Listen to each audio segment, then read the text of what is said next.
Revival House.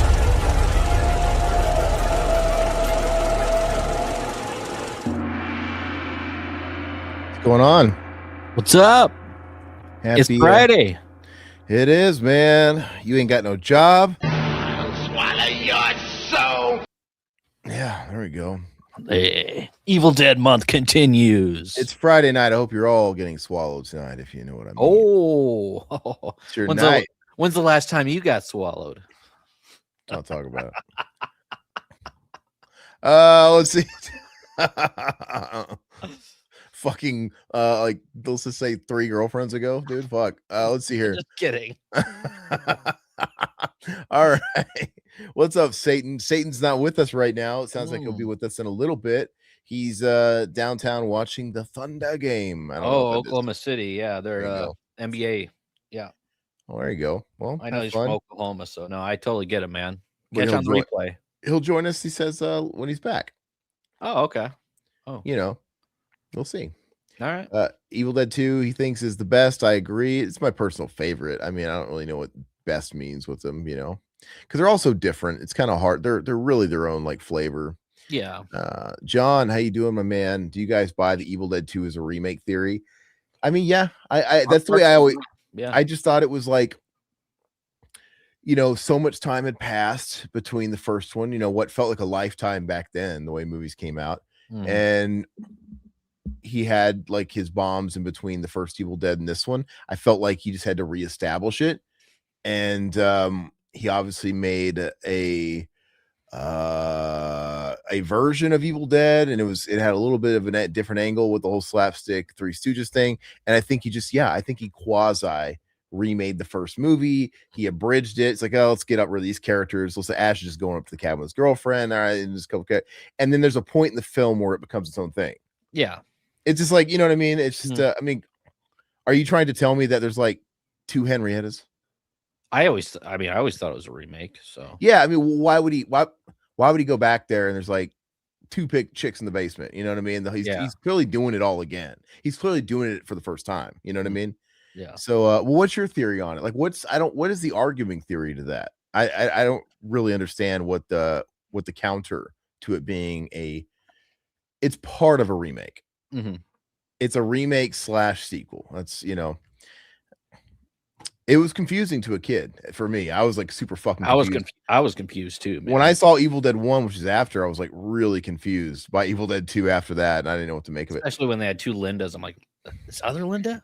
Yeah, it's like, it's clearly not him going back to the cabin with these other Lindas, and there's 2 fucking chicks in the base. You know what I mean? It's just King. What's up, King Matthew the Third? King. What's up? How you guys doing tonight? I just got home from seeing that new Star Wars movie, The Mandalorian Grogu. Gugu. Did you see that by choice, or you get dragged to it? Or I would see that personally, but there's a lot of fans of it. Like of course I like the original Star Wars, the first 3 of them, but that Grogu movie is getting ripped apart. Like, oh, okay. I think Rotten Tomatoes wise, it's just like, yeah. I wonder why this has like stains on this hat, dude. I don't even wear this hat outside. No, it's on the bill, dude. Oh, I don't know. I've literally just wear this hat while I do the show. The love stains. Yeah. Sorry. Like, there's some love stains in the back seat. You'll see. You'll see. Yeah. I'm gonna have a double feature. I haven't been to the movies in a while, man, because the kid. But we're gonna let this one of our friends sit the kid for a few hours, and Sunday we're gonna see a couple movies. I'm gonna see Possession because you know, we're gonna do Obsession. Damn it! Now I keep saying Obsession. Now you got me fucking doing it. Obsession. I know. No. I'm going to see Obsession Sunday because next Friday we're going to be doing that as a subject. We're going to do the new issue of Rue Morgue, which is that as the cover story, and that's going to be the subject for our Friday Night in the Morgue. We're going to have a 4th chair on that episode. Yep. We're going to have Todd tell about Grande's Graveyard. Yep, we're having John Grande. So he is in the realm of Alfa Romero, and yeah, he's a hilarious dude, very cool guy. And I was like, he had a take that I found very interesting, and I was like, God, we got him on the show. He's never been on a show before. This would be a perfect opportunity to bring him on for this movie. and he loves the Friday Night at the Morgue as well. So I think it'll be a lot of fun having him on there because he's hysterical. He's like alpha. He's so funny. And I think Todd has one opinion on the flick. Well, we haven't talked about it, but it sounds like Grande has a different opinion, which that's what he was saying. I didn't want to watch like the short he did because I don't want to know anything about the film. Sure. So that'll be fun. It's so funny. Yeah, the you're talking about it reminds me like the Joe Rogan universe, like the Joe Rogan sphere of all the people. It's like the alpha universe. It gets around, dude. So I'm gonna watch that, and I wanted to watch like something like Mortal Kombat. I want to have it, but the wife doesn't. I had to let her choose one. Well, I guess I'm gonna watch Mortal Kombat when that hits VOD. And then we're gonna watch Devils Wear Prada at like 10:30 in the morning. Oh, how lucky can you get? I don't hate the first Devil Wears Prada. It's totally tolerable as like a girly movie. It's fine. Okay. So we're gonna watch that at like 10:30, 10:45. And then we're gonna have like an hour break, and then we're gonna watch Obsession, and it'll be good. It'll be fun. Are you gonna be wearing like? Do you go in there like comfortable clothes, and do you go in there like with blankets and pillows? And how do you go to movies with your wife? I just wear what I normally wear anywhere else. Okay, it's nice to be comfortable. Like if I think about it, I'll try and wear like some loose shorts, dude, or like some sweats or something, just so I can get real, because if I can. Yeah, it is weird wearing like jeans and a belt and all this shit and getting all like. Well, because I mean, I go to the theaters because I'm the same way as you. I just go as I'm dressed, but I always see people coming in with like pajamas on and carrying blankets and pillows. You want to sleep? I watch a movie at home. It's Dude, like weird. I fall asleep all the time in those chairs. I almost fell asleep in Obsession too. Oh, okay, that's a great review. No, not that was bad. It's just those chairs are so damn comfortable. Man. Yeah, well, there's a recline point I can't go past. Yeah. If you go way too low, you will fall asleep. But I have to keep it. I keep it higher than I would at my recliner at home because I don't mind if I fall asleep at home. Yeah. Especially when you have kids now. I can fall asleep anywhere, man. It's crazy. If I lay in a certain spot, I'm out. Like because I don't get any fucking sleep. Dude. I know. Yeah. Get no freaking sleep at all. Yeah. I'm surprised. Well, what time do you get this? We'll get to the movie in a sec. What time do you actually get? Because now you don't have like the traditional job. What time are you getting up in the morning to help with the kids before you start your day? It used to be a lot earlier, but now it's 7:15. That's not too bad. I get up at 6. Yeah, no, it used to be like 5:30. Oh, yeah, it was brutal. And they'd sleep. I used to get maybe 4 hours of sleep when they were younger because they would wake up so many damn times, but now they sleep. Well, my kid sleeps all the way through the night. It's not that it's actually pretty good, but I can't go to bed early. I can't. Like I was a night owl for just my whole life, and I can't just adapt. I mean, I go to bed earlier than I used to, but like I'm still staying up till like midnight or 1. And I mean that sounds like a lot of sleep to some people. I'm getting up at 6, but it's okay for a couple of days, but Monday through Thursday I'm getting 4 to 5 hours of sleep. I'm feeling it by Friday, big time. Oh yeah, absolutely. And the older I get too, I used to have like all-nighters and work and stay up for 2 days straight and work double and just I can't do that anymore. Let's see here. How did Ash go from a cowardly everyman to ass-kicking action star overnight? Well, it's because it's a remake. He's a totally different character basically in the second movie and the third movie, right? It's essentially the same type of Ash. He's a Giga Chad in the second one. He even has like the Giga Chad chin. He got more chiseled in the second movie. Yeah. What's up, guys? How are you tonight? What's up? Down is up. Hey. They're gonna get you. Not another peep time to go to sleep. Yep, that's right. Yeah, we're excited. I gotta wake myself up, dude. I'm feeling tired. Talking about all the sleeping. Oh, grab a Monster, grab a Red Bull. You have time. Oh man, I'm drinking an Arnold Palmer, dude. Half and half diet, dude. Does it have caffeine? No. It's got that old fucking guy in the front though. I used to drink those all the time. But yeah, that's a diet. I didn't know they had a diet one. Then I'll drink it. Okay. Yeah, it's diet, dude. It's like nothing. 10 calories. Is that the diet that like sticks to your teeth though? Because I know one of those Arnold Palmers, like you feel like it's sticking to your teeth, like the aspartame or whatever. I don't know, but the contrast in this camera makes my teeth look yellow. Now that you say it, you got me looking at my teeth to see if it stains my teeth. Dude, I fucking went to the dentist just like Started to like her. I go to the dentist every 4 months, dude. My teeth are not this fucking yellow. But they look like popcorn, dude. Butter. It's like buttery popcorn. I just want to rip mine all out and get veneers, man. That's all. Oh, I would. Guys, the second you guys all make us rich, yes, I'm getting veneers. Yes. And we're gonna get the ugliest, fucking brightest fucking veneers. And we're gonna have chiclet teeth. Yeah, we're gonna have in thumbnails, and we're gonna look fucking weird. I want to be like those guys, like, oh my god, what happened to those guys? And we're gonna get matching sets. Yeah, $1,000 smile, dude. Yeah, we're $1,000 smile, $1 million, fucking $30,000, $40,000. But we're gonna have the exact same teeth, dude. We gotta get the big long Matt Dillon teeth, dude. Oh yeah. All right. Well, welcome. Down is up. Thanks for joining us, brother. Wait, Sean Clark's there as well. What did I miss? Sean Clark's in the Alphaverse. What are we talking about? I don't know. Oh, look at your autofocus is going off you, dude. Would you step back? That was weird. What the fuck? That was weird, dude. It's still off. You're like blurry, dude. What the hell's going on with your shit? I don't know. Oh, all right. What's up, Arcane? How you doing? Thank you for joining us. Yeah, I was confused. I thought it was just retelling of the same story. Yeah, I think it is. That's all it is. It's like partially retelling the same story, adding on to it and all that stuff. And clearly we have the whole end of him going back in time and whatnot. What are we talking about? Sean Clark. Did I miss something? I'm really I wish I had Sean Clark on the show. Disney ruins Star Wars, in my opinion. Disney ruins a lot.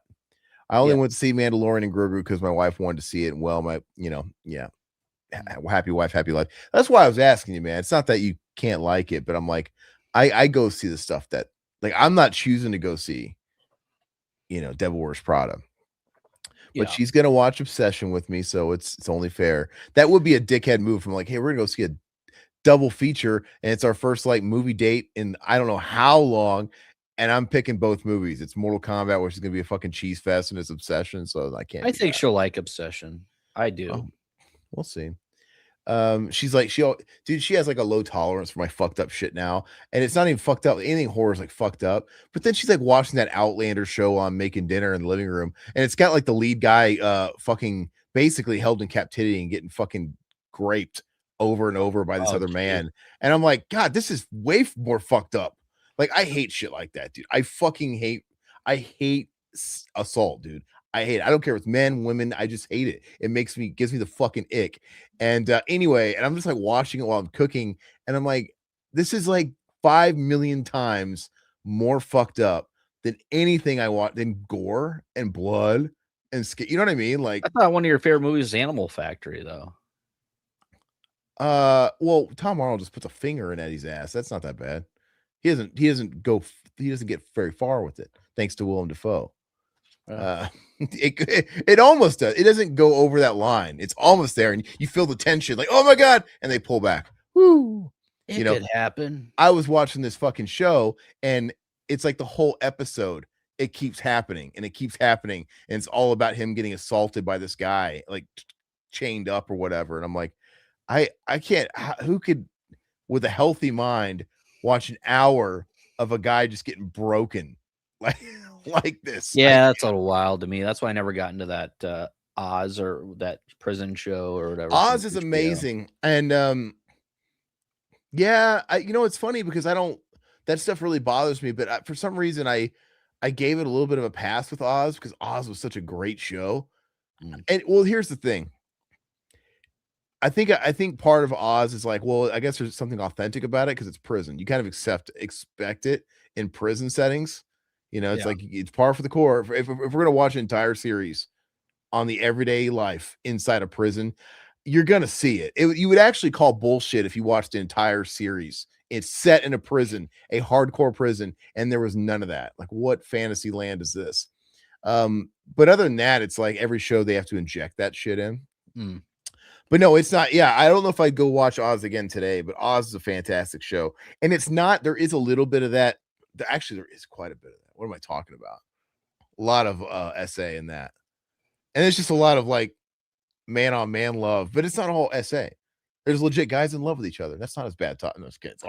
No. You see Stabler making out with fucking. Yeah, I never really got into it. It's a good show though. It's a good show. Yeah, I need to watch the edited version. Like I've seen it. I'll just skip the parts. Made for TV version. Dude, it's disturbing. What's his name? The yellow M&M. Can't think of it. J. Jonah Jameson. What is his damn name? God, what is his fucking name? J. Jonah Jameson. Whiplash.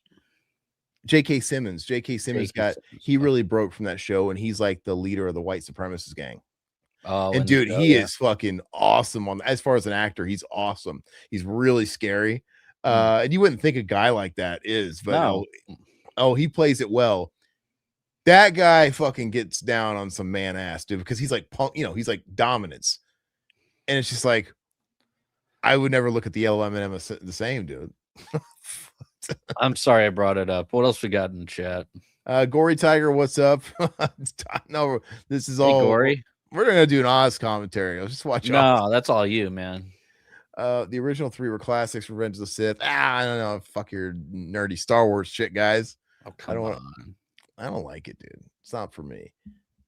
Down is up. Agree on the first 3. The original trilogy I love. The only thing about the other ones that I love is Darth Maul. Yeah, I saw the I've said the story in the past, but my childhood best friend, he invited me for a sleepover on the fucking weekend that movie premiered. I had no fucking clue. I'm still like out of Star Wars, but I came over to his house and it was on the fucking weekend that the movie's premiering. And his dad like gave me his ticket because I remember the pre-sales to that. Yeah. It was a big deal. Tickets. Yeah, I went with him. It was a big deal. And his dad was a big Star Wars fan. And I guess because I was his friend that came over, he probably felt like he had to give me the ticket. And we went to the movie. I'm like, I felt bad after the fact because he like dropped us off and he picked us up after. And I'm like, I took your ticket. What? Okay. And I didn't even like the movie. I fell asleep. But the Darth Maul battle at the end is cool. Yeah. Where he's like, ganging he's a cool character. Yeah. Thanks, Down is up. By the way, if you're an Argento fan, my Deep Red review is out now. Yeah, I'll have to check that because I did watch John Suspiria review, and John isn't a fan of Suspiria. You're not? He says it looks beautiful, but that's about it. Hey, we're spoiling his video for everybody. You just spoiled it. I'm sorry, but you got to go check it out now. He's trying. Don't you see? He's trying to hawk his video on our stream. Let people go see it. No, I'm just kidding. I didn't get a chance to see it, but you don't like Suspiria. The fuck is the matter with you? God, that's crazy, man. I mean, I respect your opinion, but no, that's great. That's why I found it very entertaining. I love how ambiguous Suspiria is. And how light on story it is. I think it's great the way it works. I don't know. I think it's fantastic. It's the best. It's my favorite Argento movie. What is second? I think Suspiria is the most. I don't know. It just stands apart. It's the most different out of all of them. I feel it's just special. I think it's. I don't think Tenebrae holds a candle to it. I don't think.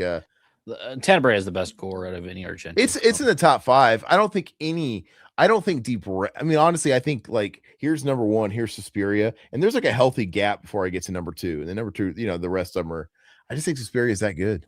Well, Tenebrae is the best third act out of any of those, so that's the way I think of it. Tony, what's up, brother? How you doing, hey, Tony? Tone, no, brothers don't surf. The scene where Ash's hand gets possessed is a masterpiece. Oh, it's a masterpiece in a one-man show, just carrying a flick. I mean, I think Bruce Campbell. I get it. He's kind of a cornball handball actor, but it works for this film. He whatever he honed to get this performance in Evil Dead 2. This is pretty much who he is in every movie he's ever done. Yeah, he just became this guy, this snarky guy, and I don't know. As far as what he does. He could give a class on how to carry a film by himself. So my sleep schedule's always messed up. I have insomnia. No, yeah. I can't have insomnia. I mean, I can't. I do have a regular sleep schedule now, but it's just shit. But it is regular, like 3 or 4 hours a night. Dude, John, do you have kids? Dude, get sleep. Get sleep while you can. You know what I mean? What's up, Ishmael? How you doing, brother? Thank you for joining us, man. it's a sequel that just retells the first film. Yeah, exactly. Mhm. It recaps it. It's like the Jason recap, but without it being like an actual recap of the first A footage. better recap. Yeah.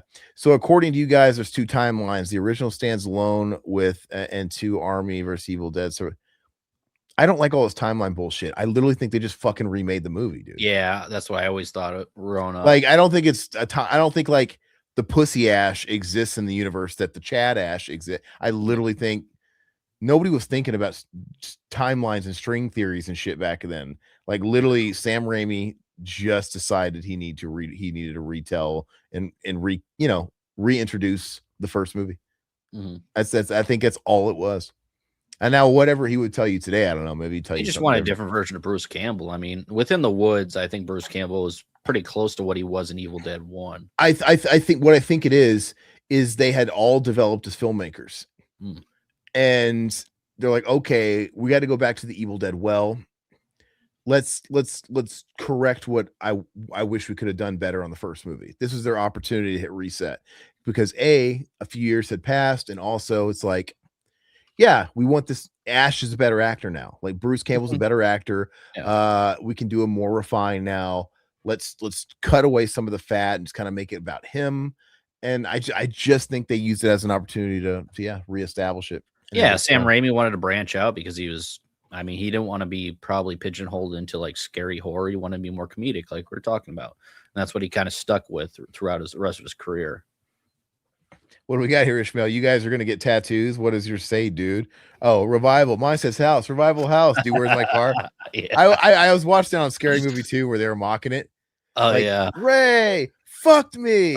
Ray fuck me. Fuck He's me. like, yeah. Ray. You know what's funny is I watched 1 and 2 back to back. I don't know if I have to go back because I said I thought 2 was funnier. I watched them back to back. Like, it's funny how that'll like do it, because it's not often that we watch these movies when we're watching sequels and shit close to each other, because it's usually like, oh, I saw Scary Movie 1 when it came out, and then like a year later I'll watch Scary Movie 2. I don't know, man. I might like Scary Movie 1 better, actually. No, I totally get it. I totally get where you're coming from there. But the characters in 2 are just, that's probably why I like it better, just because there's a few characters that are just so funny.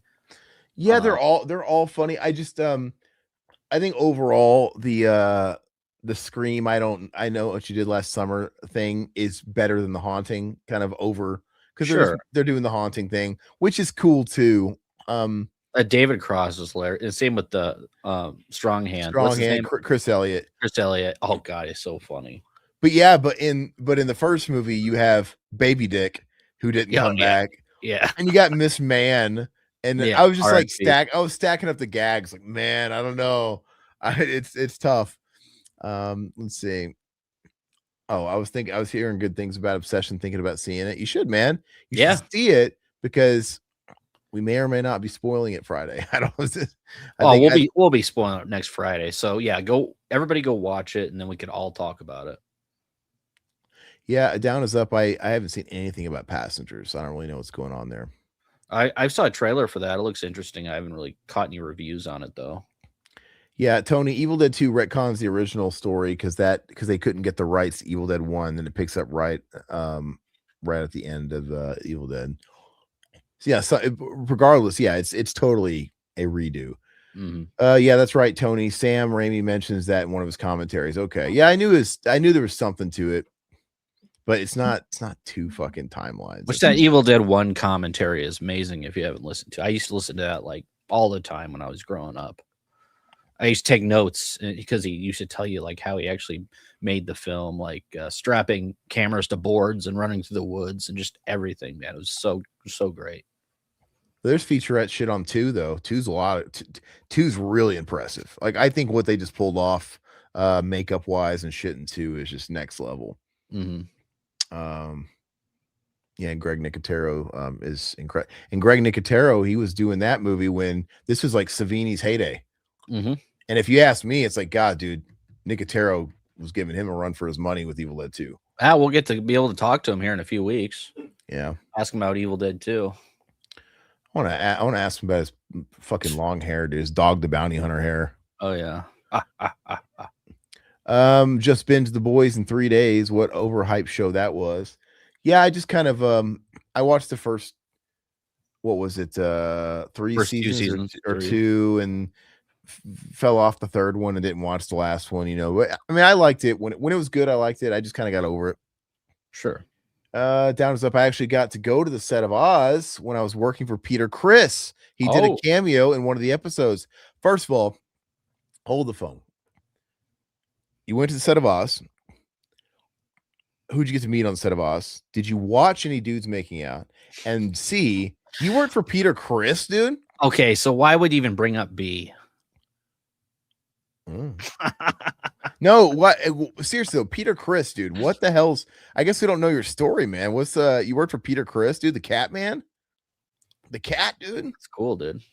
Yeah. What's your story? Were you are you a bodyguard, man? Personal assistant? I guess I don't remember Peter Criss having a cameo in Oz, but it's been a while since I've watched it. I think I just kind of binge watched that show. It's been 11 years. It's been a while. Tony the Lone Rider Smith, they could make one giant Evil Dead movie since they all continue after one another. They just have to take out the retelling of the beginning of 2 and 3. Yeah, it'd have to be more serialized, like a series or whatever, but obviously nobody wants to watch a 5-hour long Evil Dead movie. Throws off the pacing. Never seen Suspiria. You're missing out, dude. I love it. Gotta see it. Down, yes, Suspiria is a great film. In my opinion, it's a nightmare, a fever dream, a fairy tale from hell. That's what I love about it. And I don't want to say it's style over substance, because I think just because it's vague, it doesn't mean it lacks substance to me. But anyway, if somebody was ever trying to go for that style over substance thing, Suspiria knocks it out of the park. 100%. John's saying you misunderstood him, Todd. Oh, that's sorry, on brand for him. He misunderstands a lot. Sorry, no, I didn't know. Maybe it was the story, the lack of storyline is what you didn't like. So he's like, I dig Suspiria, just admitting its flaws is all. That's what a review is supposed to do. Oh, get your dick out of his mouth, dude. You just fucked Todd. You just mouth fucked him. Yeah, Todd, that's what a review is supposed to be for. It's objective. Man, I totally get it, but I mean, to come out with a lot of flaws on Suspiria is pretty difficult, in my opinion. Todd's only flaw for Suspiria is it's not Tenebrae. Down, Tony, do yourself a favor, rent Suspiria this weekend. I guarantee you'll love it. You gave it an A+. Todd, I didn't hear that part, John. I didn't hear an A+. You gave it an A+. Like, Todd, that's a good score, dude. I don't think he gave it a score at the end. Maybe that's almost a perfect. That's actually an A+ is perfect, but you compared to an S. Sorry, John. Sorry to call you out, John. I misunderstood. Hey, no, you don't apologize. You hold your fucking ground, dude. All right. Did you grow up watching WWF or not? You call him back out. All right, John. Let's go back. We'll rewind the tape and we'll do a deep dive, analyze this fucking review. I'm good in watching it, but thanks. You're like, thanks, but no thanks. Eh. I don't need to watch Suspiria. Scary Movie's funnier, but Scary Movie 2 has better scenes. No commentary is better than the Evil Dead 2 commentary. Let's see. If you like whatever Oz is, watch Salo. I know Salo. Yeah, I can't even get through that. That made me sick. Down, yeah, I've known the band for nearly 40 years, and I've worked with them for 30. I'm really close to Peter. Nice. So I'm a Kiss fan. I've known the band for 40 years. So did you work with them when they were well, you would have definitely had the original lineup during the reunion, in the 90s, because that was like 30 years ago when they reunited. During the reunion tour, Alice in Chains was opening and all that stuff, Tiger Stadium, all that good stuff, Psycho Circus. But that's cool, dude. Yeah, Peter seems like a really nice guy, dude. He seems like he's got his head together. Obviously, it's like you got Paul and you got Gene, who are like these strong personalities, and Ace was God rest his soul, he was a certain kind of personality, just like a real wacky type of dude. Seemed like a fun guy at parties. Peter Criss always seemed really grounded. He's like the I don't want to say Ringo. I don't know. He's like the Kirk Hammett. He didn't seem like he had an ego about him. Just I'm here for the lulls. Ringo has an ego, dude. Oh, Ringo does. That's why I didn't want to say Ringo. Yeah. Peace and love. Peace and love. I think it's cool that Peter has started doing cons. I was hoping he was going to be at Monster Madness in Phoenix, and because I think he's in North Carolina. But yeah, Peter is great, man. Dude, that's fucking cool, dude. Were you a fan first, or did you work with them? Well, 40 years. Well, no, 40 years was kind of like. Is my timeline off? No, 40 years. They've been around 50 plus years. Yeah, so. Yeah, I don't know.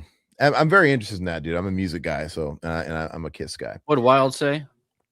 The Elder's great. I said what I said. Whiskey Meyer. The Elder. Yeah, I agree. I love The Elder. I was at Ace in the Whole Studios when they recorded some of that. Wow.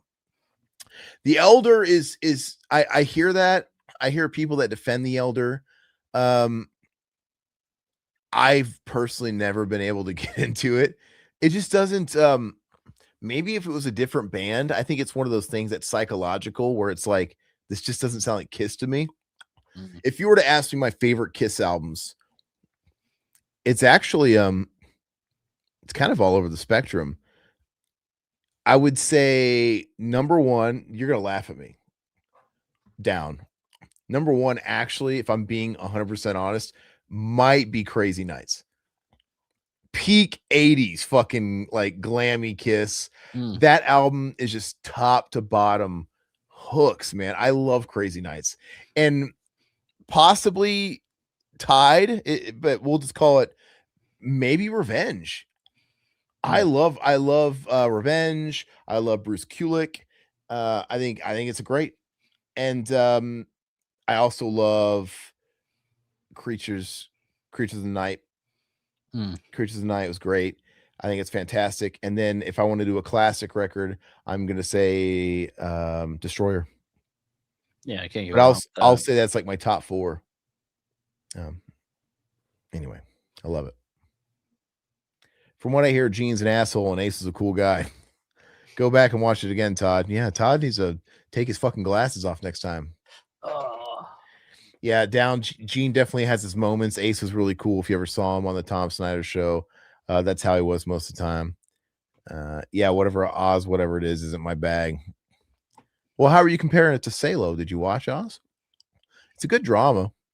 The first tour I worked for them was Creatures of the Night. Cool. I worked for them during the reunion and all those tours, and I know Jerry from Alice in Chains. Oh, dude. Okay, now you're really speaking my language. Because Alice in Chains was like my high school band. You know, I really got into them there. I was obsessed, and I still am. I'm still a massive Jerry fan. I like all his solo shit. And of course, I saw him last year. He was here, and I took my wife, and it was a hell of a show. You said he wasn't great. I did. You said, I kind of felt like he phoned it in. He was not having a good night. You said he was in a bad mood. You literally told me. I said he was in a bad mood, yes, but it was still good to see him. I mean, I'd like to see fat Elvis on a toilet because it'd be still seeing Elvis, but it doesn't mean he's doing great. Well, he wouldn't be terrible. I mean, he wasn't terrible. Well, he was fantastic when I saw him on the technically it was the Brighton tour. You know, Brighton and what is it? I want blood. No, I want blood. The last solo album. That's what you saw him on. Those kind of ran kind of close together because those albums came out not far apart at all. But yeah, when I saw him, he was fantastic. Todd and I saw Jerry in high school, like freshman or sophomore year. I can't remember. We saw him at this radio festival in town, and like I said, it was like the week after Lane Staley died, right? It was right after Lane Staley died, and it was him around the Degradation Trip solo record, and it was put on by the local radio station. Is it 89.7 The River? I don't remember what the station was. Something like that. I don't remember. But anyway, it was all just like a hodgepodge, like those things usually are. And it was like Nickelback, and they were like riding high off their that second album, Silver Side Up. And there was like Tommy Lee, dude. Tommy Lee, yeah. During his solo stuff. It's okay. It's okay. Yeah. And Kitty. No, but it was kind of cool. I think Tommy Lee's solo shit fucking sucks, but it was kind of neat to see Tommy Lee come up during Jerry's set and play drums for Man on the Box. That was kind of cool. And you remember that radio festival was neat because they had a main stage and they had the side stage, which, obviously you have the headliners on the bigger stage. And then there was a storm that just ravaged through the area the night before. Yeah. And it destroyed the headliner stage. The main stage, yeah. And they were, they were gonna end it cancel. I think some bands canceled. But like whatever, but the show went on and all the headliners played. Everybody played on this rinky-dink stage. Yeah, it was like 120 degrees and we didn't have water because we were broke. We didn't have sunscreen. We came home with boils. I mean, like blisters all over our body. You look like Freak Show, dude, from Harold and Kumar. Yeah, yeah. And we slept for about 24 hours after we got home from that show. This is a night later. This is a classic revival story, but yeah, after we were burnt to a crisp and we're exhausted from the sun as you get. And I remember we left because we were so tired. Usually I'm the kind of guy like I want to see, even if it's a band I don't give a shit about, I kind of want to see the whole thing. But anyway, we kind of left in the middle of Tommy Lee, like, all right, we saw, and there was no Nickelback or whatever, even though there's probably Nickelback fans out there that are like, you mean you could have saw Nickelback way back then on a tiny stage and you left? Like, yeah, that's right, we did. I know. And because it was a tiny stage, dude. Yeah. It was like a rinky-dink battle of the band stage, so it was cool. And I remember as we were like walking out the parking lot, we were hearing like, "Do you feel like happy?" And we were like hearing like Tommy Lee shit. Anyway, so we go home, we hit up the Taco Bell, we go to Todd's house, hit up Taco Bell, we get up chili cheese burritos, we go to his basement. I remember you put on Friday the 13th 6. Six? Yeah, 6. It was 6. Oh, I could remember Crispin Glover being no, it wasn't part 4. Watch part 6. I remember. Whatever. We're sitting down in his couch in his basement, put on Friday 13th 6, and then like just lights out. I don't remember anything else. And then let's say that was at 8 p.m. I don't fucking know. Okay. So we wake up the next day and I don't remember if it was like noon or what. And we thought we slept.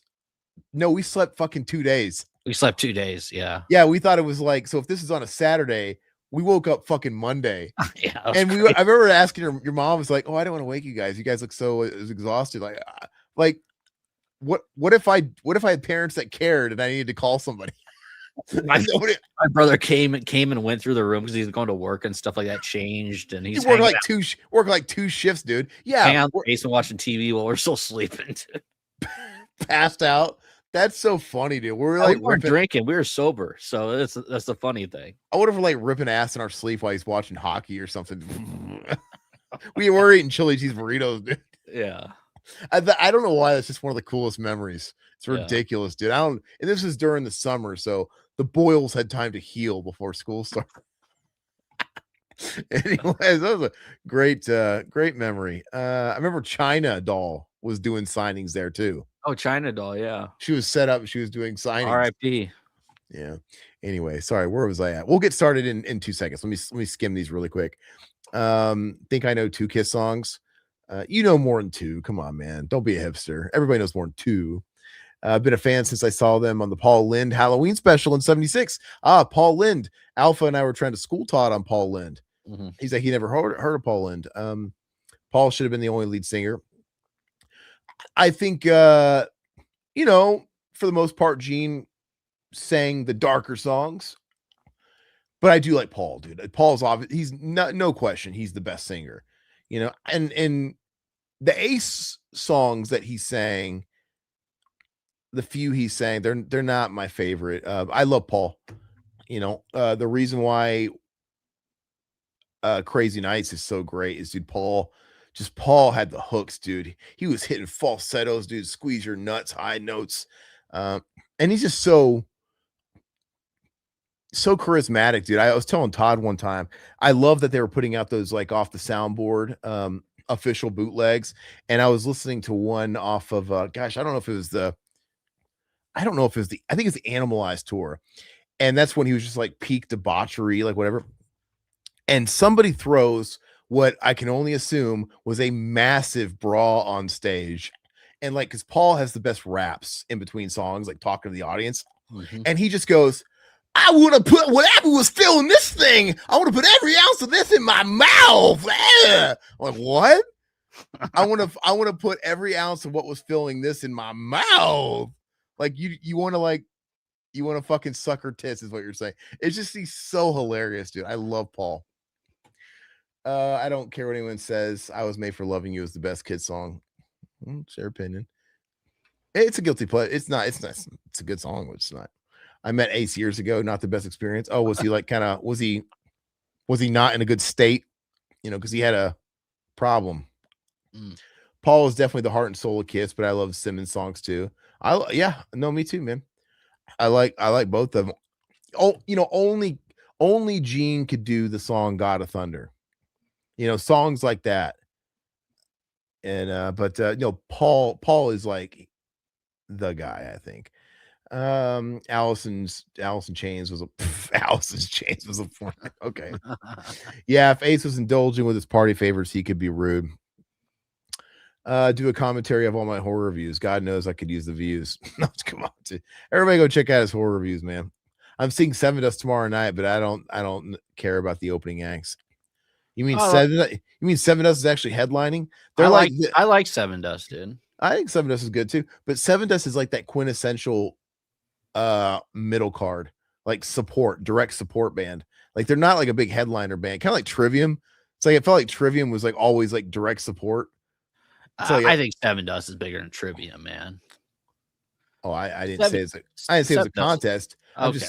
I'm just saying like they're just always direct supporting bigger bands instead of going out and like doing clubs themselves, A small market. I mean, that'd be headlining here where I live. That'd be like, oh my God, Seven Dust is coming.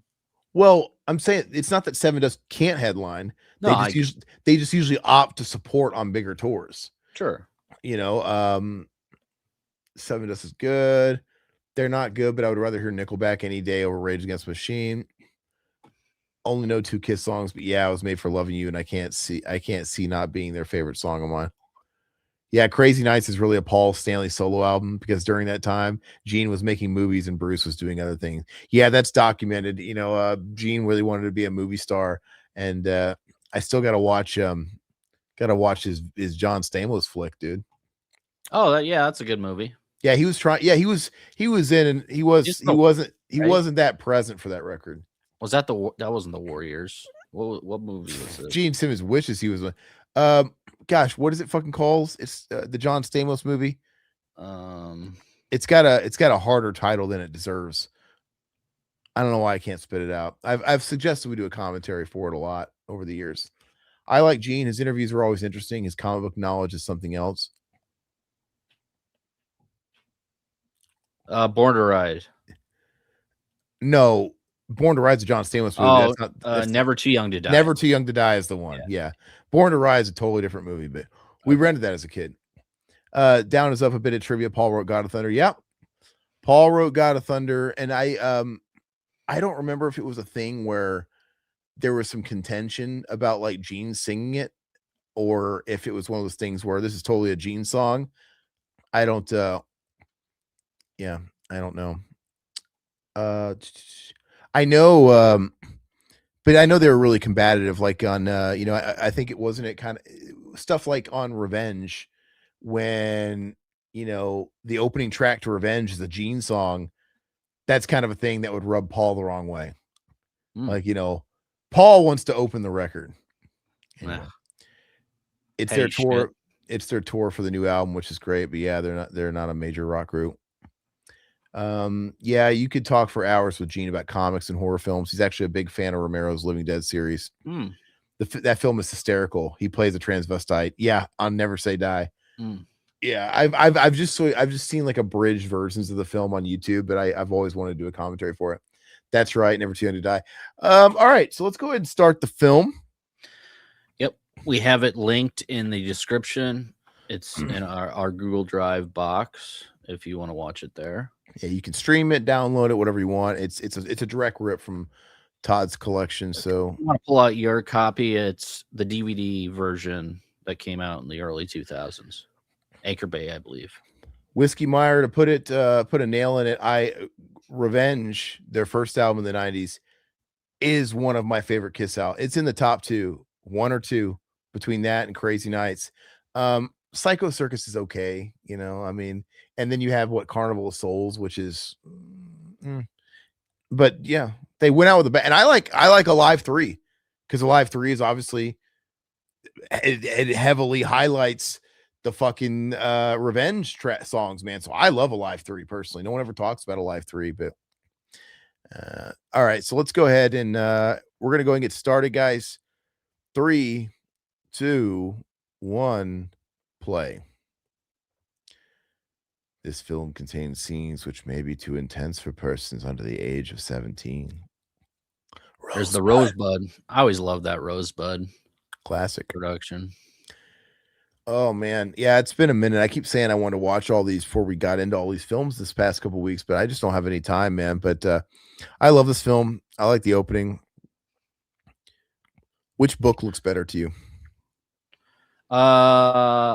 You know what? I can go either way on it. I never had I was never obsessed with one or the other, but I always go with the first one just because that's always been my favorite. I love the what do you think of I like the stop motion shit, Jason the Argonaut style shit. Oh yeah. It's charming, man. And maybe this is the equivalent to CG and how that was kind of jarring when that first came out. Oh, this is shit. But I mean, this is just that era's version of that. But they were doing this stuff for years, for such a long time before it kind of got passed up by.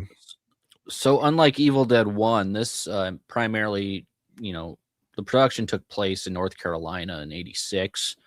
The cabin was gone. I mean, it burnt down, so this wasn't shot in the cabin per se for the original one. A lot of it was shot on a some sort of sound stage or whatever in North Carolina. A lot of the interior stuff. But yeah, it's a shame, dude. That cabin, that's what made the first one so cool, was that cabin. But it's also possible they couldn't have pulled off the stuff they did if they weren't using a soundstage. Sure. Some of the feats they did. Look, I love that shot. I love this stuff. Oh, it's the miniatures. Yeah, it looks like I love it. Yeah. I want it must have been so weird, to go back and then hey, we're gonna kind of redo Evil Dead 1. And we're gonna, now we're gonna do a soundstage. We're gonna do all this stuff, and I wonder if the people that didn't return from the first film they felt slighted, or if they really weren't actors to begin with. No love lost. We don't really do this shit. Yeah, I don't think that they were acting a whole hell of a lot. This was actually made for, of course, a larger budget of $3.5 million. Which the first one, I can't remember what that was made for. Maybe $1 million or so. 3.5 million. Think about inflation, and think about it again. Obsession cost about $1 million today. It's crazy, but and a lot of that 3.5 million probably went into the stop motion animation, I'm sure. I mean the effects too, but I mean the effects in one were really good for having no money. Yeah, it's so funny. I love all the stop motion stuff down, and I was one of those guys. It's always hard when they're introducing new stuff. When CG was kind of taking over. Yeah, I mean, even though I was a kid, I'm God, I'm like a grumpy old man. I like what I know. I like what I like. But now we're going to get to a point where AI is taking over, and we're going to miss the days of CGI, because CGI was still somebody working that, somebody putting that together. It was just a, different era, man. Now it's going to be AI. Yeah, Raimi was saying, of course, we talked about the Three Stooges element, but also he wanted the movie to feel like a mix of horror and live action cartoon. Basically what he wanted. Yeah, I mean, well, it's like Looney Tunes. It's so bizarre, but it's Three Stooges Looney Tunes humor. It's slapsticky. I mean, when he's doing the whole hand bit, that's just that's literally Three Stooges bullshit. And no, it's great. I had never seen anything like it when I was a kid. I'm I never seen anything that combined. This was probably my first comedy horror. And at the time, I'm what the fuck is this? I don't know if this works or it works well, but No, the chat kind of brought it up earlier, but the opening recap of this film was, of course, reshot because the filmmakers didn't own the rights to the footage of the original movie. That's why Ash and Linda appear in the recap version of the events. So, who owned it then? I'm gonna have to look that up. Yeah, I don't know. We get a little bit more fleshed out backstory of like, Henrietta, and the tape and all that stuff, because I mean you don't see the old man and shit in the first, you just hear like the voice. Aaron, where is Evil Dead 2 amongst your favorites in the top 10? I don't know, man. Like, I like to say it's definitely in the top 10, but that's obviously a cop-out answer because I'm not really thinking about all the movies I like. But I know it's up there. But just the older I get, the more movies I've seen. And yeah, same thing with music, man. It's really hard to tell. I like so much shit, but I would say it cracks the top 10 for sure. It's a very important movie, and it was very important for me in my like just overall development. This is kind of the next step after the Child's Plays and the Halloweens. I was watching that stuff when I was like 4, and then I saw Evil Dead 2. I guess I would have been maybe 10. So I graduated. I graduated from like the Freddy Kruegers and stuff, and then I went to Evil Dead. So kind of talking about the rights, going back to that, when Sam Raimi and Bruce Campbell made Evil Dead 2, they did not fully have access to reuse the footage from 1981 because the sequel was financed and distributed through different agreements and companies, including a Rosebud, which we talked about, and De Laurentiis Entertainment Group. So they're probably De Laurentiis, yeah, so they're probably fighting over it, and one of them wouldn't allow them to use that footage. But it was for the best, man. I mean, it's like, at this point, do you really, what was going to be the plan? So if they could use the footage, where they probably would have made just a more of a direct sequel. They probably would have had a recap. I'm glad they didn't, though. I'm glad they did their own thing. It probably would have picked up because they couldn't have even had the same movie because, like I said, it redoes the first movie in its own way to make the new stuff they add make sense. But yeah, if they would have been able to have scenes, they would have had to have picked up right where one left off, because obviously it ends on a cliffhanger, right? Sure. And I don't know what they would have did, but this helps cement it as its own thing, the way they kind of redo it. Yeah, it works. And see, it's like it's a really fast retelling of the first movie. Mm-hmm. Like it's not wasting any time. Did they? Yeah, literally, that's the end of the first movie, right? Yep. Right there. Yep. And this is where the new one basically starts. Mm-hmm. Which, yeah, it's funny because it's scary that opening scene, and then it just gets goofier and goofier, and just from there it becomes Looney Tunes, like you're talking about. Let's see. Is there what's up, Graves Disciple? Is there any Evil Dead movies you don't find as good as you used to? I mean, you know what? I don't know. I don't know if I ever held it in a. There's probably a time where I love Evil Ash in this, dude. He's so great. That chin. I think I liked Army of Darkness a lot more the first few times I saw it when I was younger. Mm-hmm. And I don't know if I ever liked it as much as this movie, but I don't know, man. It didn't take that long before I was like, I don't like this one as much. Well, I never liked it as much as because it wasn't like very. It doesn't have the rewatch. It doesn't have the rewatch value as the first two, I don't think. In my opinion, it's more fantasy, and they don't have the Deadites in it, like the classic Deadite. Yeah, I just don't think. I think the third act is kind of weak in the third movie. But I mean, sure, it's funny, but it's not horror like this. It's more fantasy, which I like fantasy too, but it's just not my thing. But I get why people like it. Yeah, Todd Rosebud was the Fate Company. Okay, that was the Sam. Yeah, they threw that together.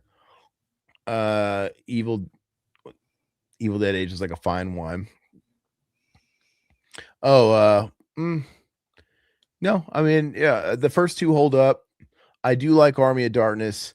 We rewatched the quote unquote remake. We did a commentary of that this week, and that was the first time I'd watched that in quite a few years. And it's about the same as I always thought about that one too. The only one I haven't gone back and rewatched the second time was Rise. mm-hmm. And I have to do that here soon. In the next month, we'll be getting through Rise too. So that one I do want to like watch before. I need to make sure because I one timed it and I don't remember a whole lot about it, to be honest with you. Yeah, and do we have to do? We gotta do a commentary for the remake too, right? Yeah, I feel like we should. Yeah. So, in the remake is one that I wasn't a fan of when I first saw it, and I'm still not that big of a fan of it. It's like You- I like elements of Rise better than I do the remake. You said did you like Rise better overall? Yes. I can't go that far. I'd have to watch Rise again. But you Just- know what? It's gonna Just help. because I love the main character. I like the main Deadite, the main character in Rise is way better than any character in the Evil Dead remake. Well, no, this is where the whole Scary Movie 1 and 2 thing, where I'm watching them close to each other. When I watched Rise, I hadn't seen the 2013 film in years. So now that I just watched the 2013 film, and if I watch Rise in the next few weeks, I'll have a better like gauge. Like, okay, And I'm not saying Rise is a good movie, but I mean it has things I like more than the Evil Dead remake. It's a little bit different too, even though it's, a lot like, prior horror films. All right. Yeah, Evil Dead 2 always makes me think of our high school buddy. So back to the cabin, exterior cabin. Okay, I thought you were gonna tag on that. That's where it makes us think of high school and our buddy Travis in high school. Oh, Travis. Yeah, that kid. Yeah. Okay, his ex-friend. Sorry. No, he's fine. I don't care. Drama. Go ahead. No. So I just have notes. I wanted to talk about the Go ahead. exterior cabin scenes were shot in the woods near Wadesboro, North Carolina. The original exterior cabin eventually collapsed years later and became cult. So a cult spot for fans. So yeah, we kind of talked about that. Filming ran from May through September, with some additional work later that year. Of course, it came out in 1987. We talked about the budget as well. The movie earned about $5.9 million in the box office against a roughly $3.5 million budget. That's not fantastic. It wasn't good. So the first one was way more profitable. It was considered a modest theatrical success at the time, but exploded in popularity through VHS and cable and television. That's why it was always so weird to me that, once again, some years pass and then, Sam Raimi has made a few more films and now he's got this whole thing with Universal and then they let him resurrect Evil Dead. Clearly there was some meeting in the middle. Like it's not called Evil Dead. It's like, okay, it's called Army of Darkness, but we're going to bring back this guy. And it's technically, I wonder if he sold it like that to the studios. Like, hey, did he just sell it on Army of Darkness, like this action adventure movie? Or did he actually tell him it's also going to really be a sequel to Evil Dead 2? That's a good question. I'm curious about that. Because they are different enough, Yeah, I don't know. I guess it just depends on how much they felt like they had to meddle. Because if they were actually like watching the dailies, they would have been like, I don't get it. Why is this fucking guy just all of a sudden in the Middle Earth?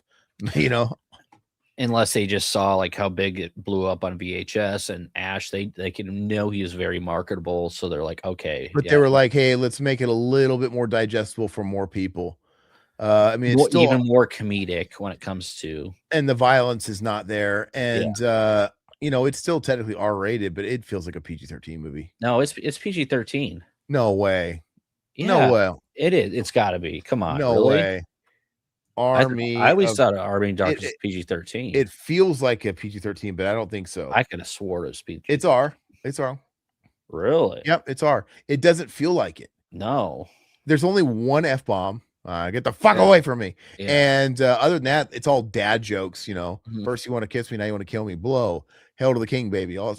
And the violence is comical. It's not even like none of it's grotesque and it's just all silly. It's like he's fucking maiming Muppets, dude. Yeah, it blows me away that it's R-rated. There's nothing about that. I didn't even know that. So that's funny. One swear word in the whole damn thing, too. No nudity. Yeah. That movie, I think today would 100% be PG-13. I just think the times have changed. Absolutely. 100%. And actually, when did hold on. I mean, well, never mind. I know the PG-13 rating was out because I know this because of obviously Batman and um Ghostbusters 2. Because like Ghostbusters 2, Batman, these movies came out in 89, Army of Darkness is 92, and in 89, like the first Ghostbusters movie, the first Ghost. Wait, am I fucking up? Am I getting it wrong? I think the first Ghostbusters movie is PG because PG-13 didn't exist. Mm. And then by the time 5 years later, when Ghostbusters 2 came out, I think it was PG-13. I think, or maybe I'm getting that backwards. But all I know, God, I gotta get my fucking facts straight. But when did PG-13 come out? Hold on. Oh God. When 80s, did late PG-13 come out? 84. Okay. July 1st of 84. When was Ghostbusters released? Aha, that's right. Ghostbusters came out a month before a month before the PG-13 came out. Let's see. Because when you watch it, sorry, I'm just looking it up. That's right. Yeah. So Ghostbusters in the 1984 film was PG. And the thing is it's raunchier than Ghostbusters 2. Mhm. But at the same time, it's PG because they didn't really have that middle ground. You know, it wasn't intense enough for anything to be an R rating. But you know, when you have like Ray getting a fucking blowjob from a ghost and you know all this stuff, it's just funny. Mhm. And then you know, Ghostbusters 2 comes out, and that's PG-13, but it's you know a little bit more family friendly. But anyway, I always find that funny. Like, really quick question. I always think about the movie Vacation. Mhm. Vacation kind of deserved its R rating because you see Beverly D'Angelo's tits. Yeah. But other than that, oh, it's got a lot of F-bombs, a little bit of F-bomb. It's got some language. Yeah. That one might earn its R rating. Oh, but especially the rant at the end where I think you're all fucked in the head. Yeah. But I think it's like, I feel like if they would have had a PG-13 rating back then, they would have had something between PG and R.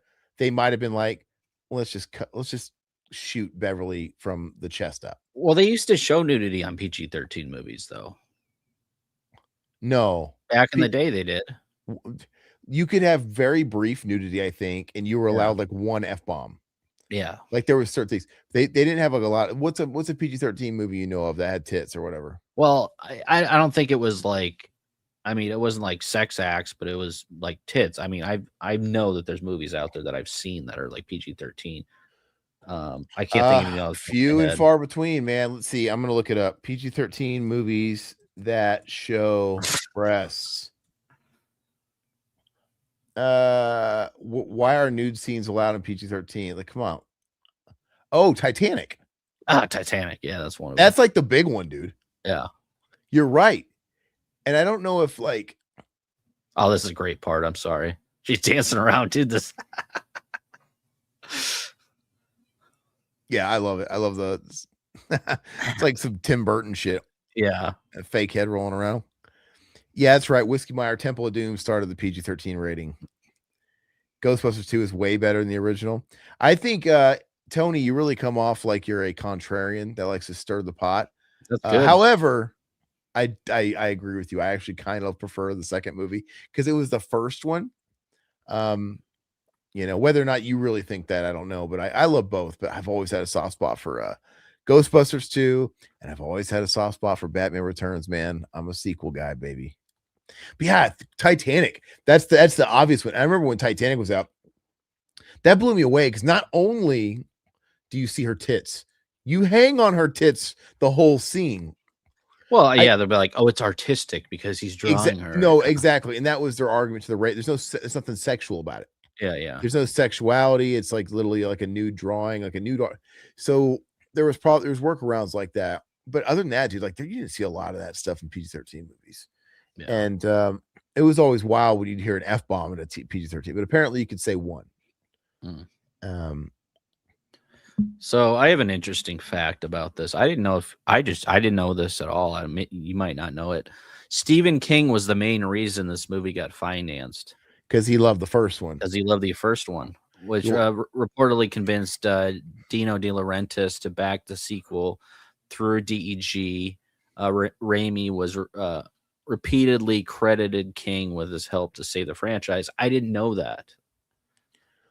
So Stephen King gave the first Evil Dead its big bump with the quote, just like he gave Hellraiser. It's like Hellraiser got the Stephen King bump because they used the quote he gave Clive, right? The Stephen King quote for Clive, they gave him that huge bump is, I've seen the future of horror, and his name is Clive Barker. Yeah, so like Stephen King was the kingmaker back then, no pun intended. Mm-hmm. But yeah, Evil Dead, absolutely. Logan's Run rating. Yeah, so Logan's Run, 76.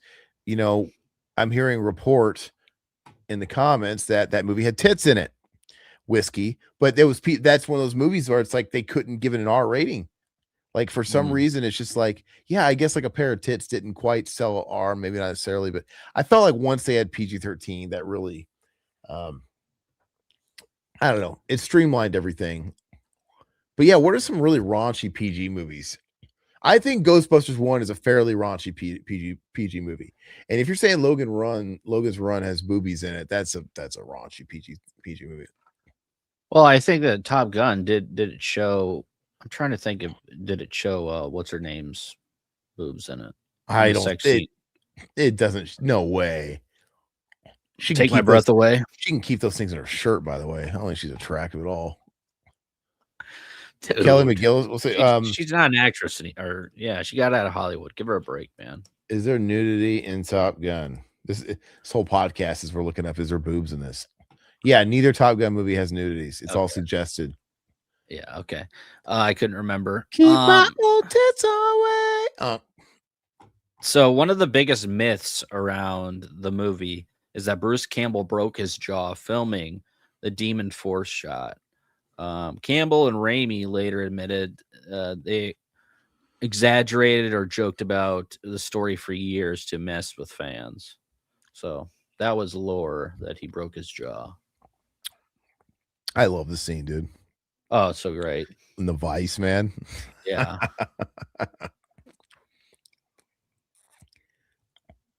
I just like how the old tricks are still the best tricks. Just put somebody's head through a hole, dude. Oh yeah, yeah. The old tried and true tricks still work, man. If it ain't broke, don't fix it. I feel like today that they would literally just put like a CGI. They like somehow use computer graphics instead of making the actor just get underneath the fucking thing. I love that, dude. The blood hitting the light bulb. Yeah. That's an iconic shot, man. Let's see. Batman Returns is my second favorite Batman movie. Dark Knight is number one. I grew up with Batman Returns. It's almost like a horror movie. I think Batman Returns fucking smokes Dark Knight. Destroys it. Happy Gilmore should have been rated R. Lots of F-bombs through most are bleeped out. Oh, yeah. Piece of monkey boot. No, there's nothing. It's all bleeped out. They're watching it on like on the television. So no, that's a PG-13 movie. There's nothing R-rated about Happy Gilmore. I'm sorry. So going back to filming, cabin interior was mostly built inside the abandoned junior high school gymnasium in Wadesboro, North Carolina. That's cool. Raimi specifically avoided filming close to De Laurentiis Studios because he feared producer interference. That's cool. So I'm assuming they shot it in the summertime then when the school was closed. Yeah. Mm-hmm. That's cool. That would have been pretty impressive to see. I would have liked to have seen the set being built, just how it looked.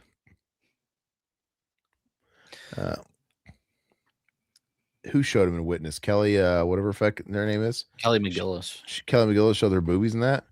Should have kept him in her shirt, dude. I haven't even seen him, dude. She's not. For its time, the original Bad News Bears is pretty raunchy material for a PG movie. Yeah, and there's other examples too, man. Was Bachelor Party? Bachelor Party was R. That was R. Yeah. Well, I mean, were all the Vacation sequels PG-13, or was like Christmas Vacation PG? That was PG-13. European was they show boobs, and that was PG-13. Really? Yeah. Let me see when European came out. 85, 87, right? 85. They're going to hang somebody. Yeah, you're right. Okay. Interesting. Yeah, so I feel like if the PG-13 rating was around with the first Vacation, they probably would have been tempted to be like, okay, like I said, let's film Beverly's from the chest up. Let's just avoid a gratuitous tit shot so we can get that PG, because they want PG-13. They want to get more butts in the seats, dude. Yeah. Probably like it was really hard to fit in. Okay, so Ash is this is Evil Ash, technically is like alter ego through the mirror. Classic shot. This is where it really gets weird, where Ash does a lot of the physical acting with himself. Oh yeah, this is fantastic. How did they oh, never mind. So that there's actually multiple versions or alternate and extended cuts floating around of this film. You have the Mexican TV cut, you have the open matte version, the extended intro edits, the fan reconstruction combination deleted scenes cut. So there's quite a few, and a lot of them have like they have they have footage from like mythology before Raimi trimmed it. So he trimmed a bunch of stuff off the intro, I guess, for this version of the film. But there's the extended stuff out there, and I don't think I've ever seen any of that stuff. Have you? No. Just because, like, I mean, I had this on VHS, so I never really dug too deep into that. So I'll have to go back and try to find some of that stuff. Yeah, Tony, I agree with you. I was looking at Poltergeist stuff. Yeah, Poltergeist is a great example where that movie's PG, came out in, like, what, 82? And 2 and 3 were PG-13, which is more appropriate. They're not really R-rated horror, but yeah, when you think about the first one and you have that camera guy in the bathroom and his face like melting off, that's a pretty hard PG, man, because it does, that movie's. I don't think movies like The Ring and stuff, they prove that you can be a scary movie and not be R, because I feel like the jump from 13 to R is all violence, is all like nudity, violence, and swearing. But I feel like if a movie's like scary, like I think you can go from PG-13 to PG-13 just based off scary, like because I wouldn't want a little kid to go see Poltergeist necessarily. You're not even thinking about swearing and boobs and shit like that. Dude, in Poltergeist, they're smoking pot. Yeah. Craig T. Nelson, his wife, they're in bed, they're smoking weed, dude. I mean, like that's a PG movie. Yeah. It's just, and the clown, dude. I mean, that's pretty hard for PG. I feel like you could probably make an argument that if the original Amityville Horror came out in 2010, it could be PG-13, because like what that was R. It's not PG. Amityville Horror. Yeah. I'm just saying, like, when you think about that movie, it's really scary, but there's not a whole lot of. But once again, the difference between PG-13 and R tends to be language, nudity, and that kind of thing. And how much language is in that movie that you can think of? I can't, man. And it's a paranormal type movie, so there's no blood. All that black shit he's like in at the end. I don't that's like, it's not really blood. The walls are like bleeding, but it's mild. I think today that would be PG-13, but it was probably like, I don't know. They probably graded it based off like, oh, it's sacrilegious back in those days. Probably, yeah. Stuff like that. Joe Beth shows awesome camel toe. Lori Beth Denberg. Yeah, Joe Beth. So one thing I would like to do before I die is I would like to drive around in one of those Delta 88 cars, dude. That'd be so cool to drive around in Ash's car, man. Oh God, I'd love to take some pictures in that. Yeah, it's so cool, man. Satan's back. What's going on, brother? How was the game? Who won? Oklahoma. Does he flip himself, dude? I can't remember. Does he like? I thought he did, didn't he? Oh, yeah, that's a great dude. Smashing plates. I might be thinking of something else. I don't know. I might be mixing up when he kicks his own ass and when fucking Fletcher from Liar Liar kicks his own ass, dude. In my ass, do you mind? But the hand stuff's the great. It's like pulling him across the floor, dude. Like, look how seamless it is, man. Just like, I mean, I'm guessing he's pushing himself up with his toes, dude, but it looks great. Somebody's pushing him. Yeah, it's great, dude. Oh, I think he's doing it himself. I thought it was so funny when I was a kid when like because the hand flips him off, right? And he gives that look like, oh, like he's offended, dude. All dude. Like how dare I flip myself off? Like the crudeness of this hand, dude. I always thought that was really funny. No, and this kind of like has the throwback to the remake, of course, with the hand and everything like that, and the chopping off the arm and all that shit. Of course, they had to throw that in. Wait, where are we at? Yeah, Arcane, the clown in Scary Movie 2 is much scarier when Ray fucks it, dude. Oh, God, that's hysterical, man. He has like the scared look on his face. Yeah. Oh, and he pulls him under the... This is an iconic shot, right? Dude, that's awesome. Yeah. When Diane Freeling is gyrating on the bed, she shows that sweetness and it looks amazing because her panties were giving her a wedgie.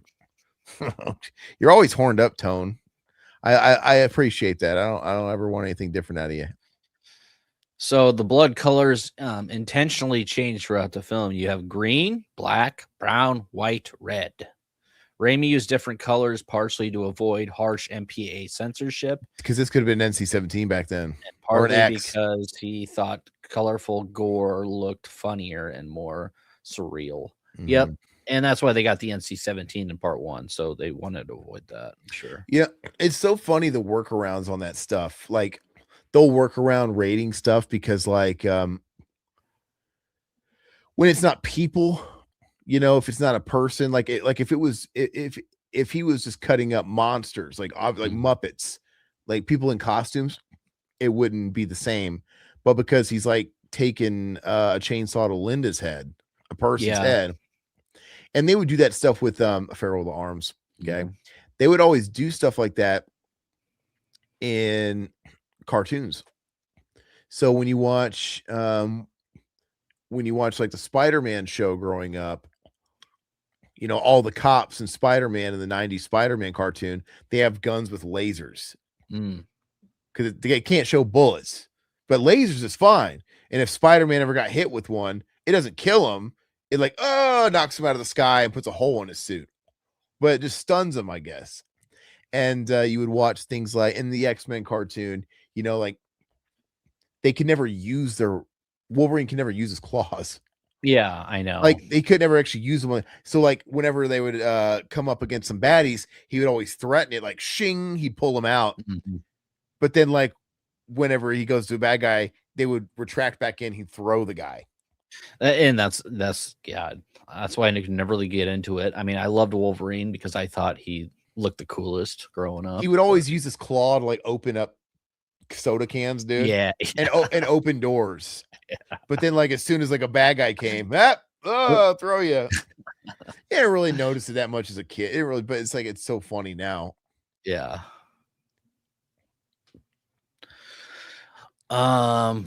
So black blood's the devil's blood in some capacity. So black blood's the devil's blood in some capacity. I mean, I guess. So the famous geyser of blood from the wall was inspired by Japanese samurai films like Sanjuro, which used exaggerated spray effects during sword kills. Did you say sword, dude? Yeah, sword. You said sword. Oh, sorry, sword. You did it again. You say the W, dude? I say sword sometimes. Why not sword? Sword. It's not swastika, dude. It's like it's not. I love that, dude. Look at that, all that fucking. It's like there it is. There's the blood spray geyser. Isn't it really silly how like this might have given him like an NC-17 rating when it's just literally red liquid? Like there's no violence. It's coming out of the wall. It's so great. Have you guys There's seen the black blood, yeah. Speaking of, by the way, Racing Genius, welcome to the chat. How you doing, my friend? Have you guys seen? Speaking of Japanese horror, and speaking of stuff, have you guys ever seen that movie House? That Japanese film House? That sounds familiar. When did that come out? Not the shitty house that we have here in America. Japanese House. Oh, from 77. I've never seen it. Is it any good? It has its, oh, look, gotta stop for the the fucking the deal or deer or whatever that is.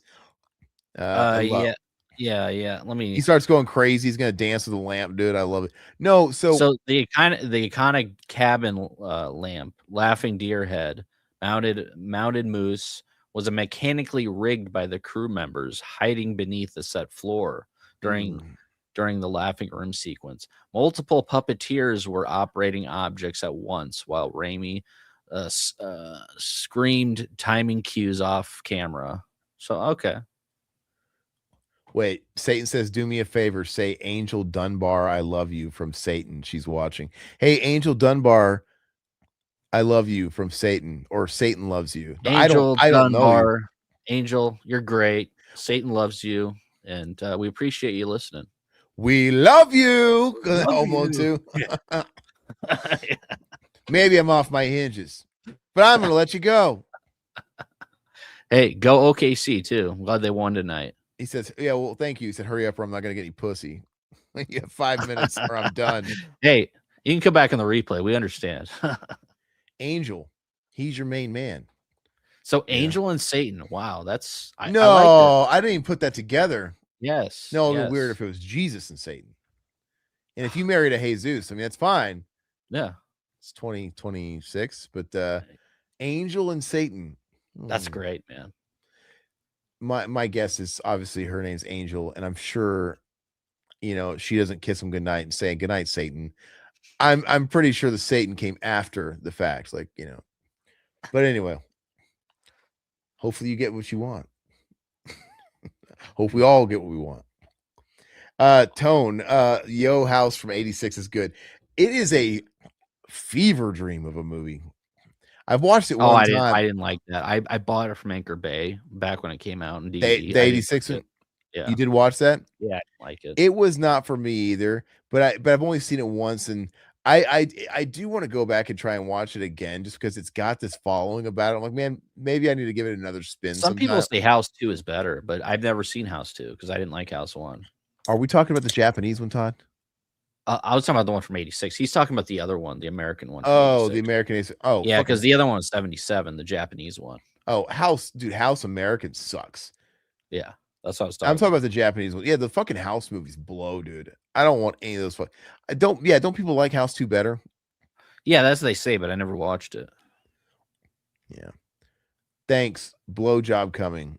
Wait, are you saying you got downgraded? Sometimes I'd be happy with a blowjob and go to bed, dude. That's fine. We're off the rails tonight. Sorry, guys. He's got that emoji like it's a bad thing. Like, great, you guys didn't sell it hard enough, and now I'm just getting top. Damn. That'd have been funny if it had been like, you didn't sell it hard enough. Now I have to wrap it up, fuckers. All right. I never she always kind of looked like a young Marcia Gay Harden. And I don't think she's that attractive. Not my kind of face. No, I never thought so either. She big mouth, big jaws. It's like, yeah, I wasn't. Yeah, I didn't really find her attractive.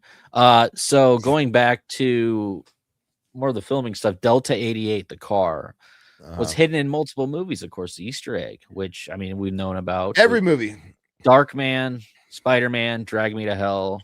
It's even in the classic. It's even in Doctor Strange movie he did. Yeah. The multiverse. It appears in everything. I didn't watch that shitty fucking Franco Oz movie, but I bet you it's in that. Yeah, he puts it, and I don't. There's no way it runs still. It probably doesn't have an engine in it anymore. They probably just like lift it, and because I don't think it's really in motion ever. It's just like sitting somewhere these days. Spider-Man obviously was Uncle Ben's car.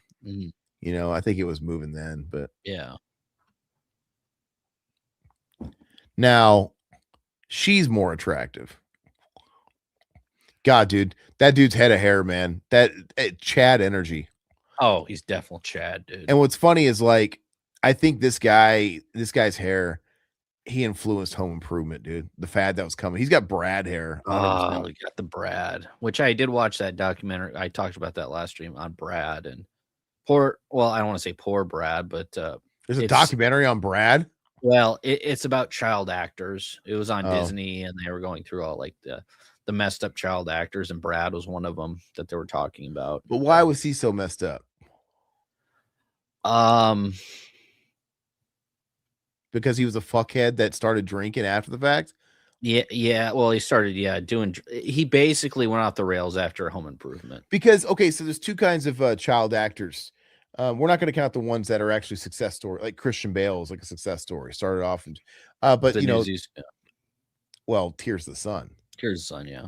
Anyway, but like the ones that are like the ones that get all the stigma, there's the ones that get diddled, and they get taken advantage of by the system. That's like your fucking Feldmans and your Hames. Then you have the other ones that had it good, but they have to deal with the psychology of just peaking early.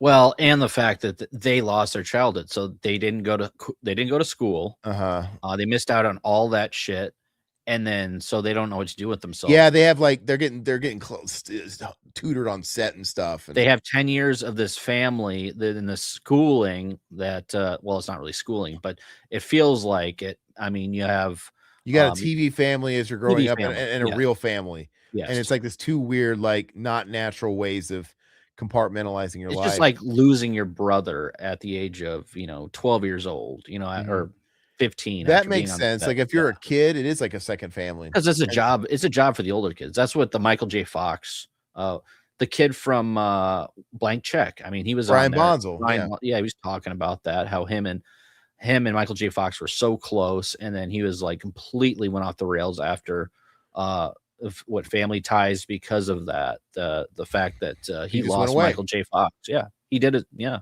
he grew up. But yeah, I guess I don't really think about that. But yeah, you're right. Because but I'm saying there's also the element too that you peaked early before you even knew that you had to peak. It's like I'm just a kid and I'm on this great show or whatever, and then now that I'm actually gonna like go through adolescence, I've always got to live up to the shit I did when I was a kid. It's like you had I love the eyeball scene, of course. Oh yeah, I love the stick. God, I'm pretty sure they do that same gag in Drag Me to Hell. I think so, yeah. I feel like they bring it back. But what was this on? I want to watch this doc about kid actors, dude. This was on Disney Plus. Kid actors. Child star. Was it Child Star? Kid actors. What was Brad from Home Improvement's name again? Zachary Ty Bryan. Okay.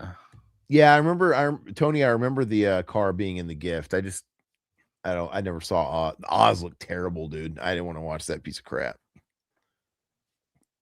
Did anyone buy anything from the sale today? I got tricked and I thought I bought 3 film steelbooks, but it was 3 films in 1 steelbook. Wait, what sale? Is it the Vinegar Syndrome sale you're talking? No, they don't have steelbooks there. They don't do steelbooks. I know they have a deal going on. Oh, I don't know what the other sale is. What was the sale, man? Whose sale was it? I'll show you something real quick. I'll show you what I got. Hold on. Yeah, pull up that thing, Todd, because I want to know what it is. Yeah. Halloween. Oh, the Halloween set. So you're talking about is it Halloween 1 through 5? I believe they put out a steelbook set. I have the Scream Factory, all the Scream Factory ones, man. I'm happy with that.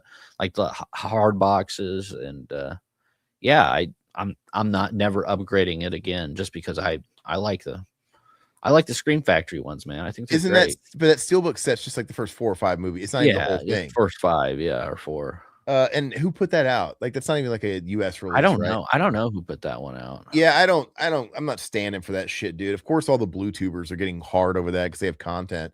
But it's like but the Halloween trilogy box set. But who was running the sale? Did I miss that?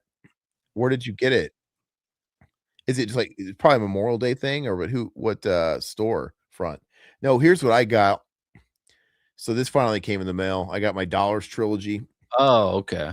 So they, this is obviously region B. Arrow had released the chunky boxes, right, of each one of these. Mhm. And those sold out pretty quick. No, or maybe you can get them actually, but they're just more money. And I thought this is way better. I mean, I think the chunky boxes are awesome, obviously, but this is like way cheaper. Instead of paying like $40 per chunky box, you pay like $50 for this or whatever they're charging. And and these are slick. I don't mind. I got plenty of these Arrow sets where they just like bundle them together in one like slip box like that. But I'm excited. I hear these transfers are definitely better than the ones from Kino, so I'm excited. Yeah, I might have to get that. I sold off my Kino ones because I had the slips on them and they were going for a lot. And I'm like, yeah, well, I know some new ones coming out. So Yeah, no, those slips were hard to come by. How much did you get for those? I don't remember, dude. I remember I made my money back probably doubled or tripled what I originally paid for it. Those slips, dude, they were gone so fast. Which I don't understand why some Kino, they must have just had like a limited amount of those. There's no way like those just sold out the way they did, and other films don't. But another movie that doesn't have slips anymore is Face Off. Oh, Face Off. Okay, You can't yeah. get that. If you have that, that'll probably go for some too. But this is great, dude. You should get this. I mean, they just released it, just came out, and I'm perfectly. And it's a space saver, man. As cool as chunky boxes are, this is cool too. And I'm saving at least 50% real estate with this bad boy. Yeah. Yeah. I think it's called Child Stars Gone Violent. Hollywood Demons. Gone Violent. Hollywood Demons, yeah. So is it like a series and that's like one episode that focuses on the Hollywood Demons, Child Stars Gone Violent. Gone Violent. Child Stars Gone Wild, it says. Okay. Investigation Discoveries docuseries Hollywood Demons. Oh yeah, when it's got the I've seen that where it's streaming. I think it's on Netflix or it's on one of those because it's on Disney. I watched it on Disney. On the thumbnail, it's got the dad from Seventh Heaven. Yeah, I think so. Yeah, that freaking weirdo. Stephen Collins. Yeah. Let's see here. Okay, Groove 24-hour sale. Yeah. Oh, I haven't purchased much, man, in a while, which is good because I have to slow down on that shit, dude. I'm out of fucking space. And I actually added 4 floating shelves on my walls. So I was able to expand, but yeah, I just have to slow my fucking roll. I feel like I need to eventually start thinning out, but let's see here. So I'm glad I didn't see the Groove sale. Basically, those can be hit or miss too. If they have like the Shout Factory stuff in there, right? I know Vinegar Syndrome has one going on too. I mean, they have some pretty solid titles for decent price. I mean, they have the Amityville. You have the first Amityville on 4K, don't you? Yeah. They had the Rage Carry too. I actually was tempted to buy it. I think that's like $24 or something for the 4K. It's a guilty pleasure movie. Which I watched it recently, and yeah, it was fun, man. I was surprised. It reminds me so much of high school. Speaking of Brad from Home Improvement, I just want to get that nut. I know he's in that movie, dude. He's one of the great jocks. Hey, what's up? Down is up. Did we ignore you or something? Why the mad Japanese demon face? No, that's Satan. That's a Satan face, right? He said, "Hey, Satan." Oh, got it. You don't know your emojis. Come on, brother. Why has he got a dick nose? A dick nose and a mustache. Do you guys remember the first movie you got that got you collecting? Oh no. Yeah, I don't know. Yeah. You do. You want me to get it? I mean, sure. Nightmare on Elm Street set 4K $50. Do they still, is it the standard or did they I know they reprinted more of the steelbook sets. I think it was just black instead of red on the interior, but they had was it just like the standard box set or the steelbook set? Because that's interesting. I mean, I've got it. I have to be honest with you. I was telling Todd, I don't know how much I love that Nightmare on Elm Street steel set. It's just it's so cumbersome. And I hate it because that Nightmare on Elm Street steelbook case, it doesn't fit on any of my shelves. So I have to sit it on top, and it's like not where I want it to be. It drives me fucking Sticks batty. out like a sore thumb, dude. I can't stand it. I can't fit it where I want to fit it. It's too big. Anyway, this was the first piece of physical media I bought, and it's the original one. I didn't rebuy it, and it's the Dawn of the Dead Anchor Bay film, 1996 VHS. Yeah, very this thing cool. is beat to shit. It's got me collecting. My favorite movie, of course, I had to get it, and it was on. I bought it at Best Buy. Best Buy had all of these, and yeah, this thing's beat to hell. But like, I watched a million fucking times. So yeah, that's my first. I don't feel. I mean, growing up, we had tons of movies and stuff like that, but I don't. I have to give. You know, I had like games, video games, and stuff like that, but I didn't have my own money. You know what I mean? So, you know, Todd's talking about you bought that with your own money, right? Paper So, out, yeah. okay, so for me, I don't think I feel like I was technically collecting my own stuff. Well, first of all, my first collection then was CDs. I was collecting CDs from like 1996. My first CD ever was the Batman Forever soundtrack. So, and I was big into curating CDs all throughout middle school and high school. As far as movies, though, I have to give that up to the DVD era because I wasn't buying my own VHS tapes. But I remember when I got my first job with my first paycheck, I walked next door to Best Buy and I bought Bill and Ted on DVD. Nice. So that was you know, it would have been like a snapper case, I'm guessing. I think. So that was my first DVD, and that was my first foray into buying my own movies. So that's probably it. And then fast forward even further, I'd say it's when I moved out my first apartment when I was like 17. And then and I actually started buying DVD because I had a lot of DVDs. I was buying DVDs all the time. So I guess that's it. I don't know if I was like a big I don't know. I don't really know when it probably got worse with Blu-rays. And then it got worse with Blu-rays probably. My first two CDs. So my stepmom, new stepmom at the time, she took us out to a Target, and she's like, okay, for your birthday, you know, you can pick something out. And the first CDs I got were Nevermind, of course, from Nirvana, and Crisscross. Remember Crisscross? Yeah, Crisscross will make you jump, Daddy. So that was back when 92 or whenever those two CDs came out. So those were my two first CDs.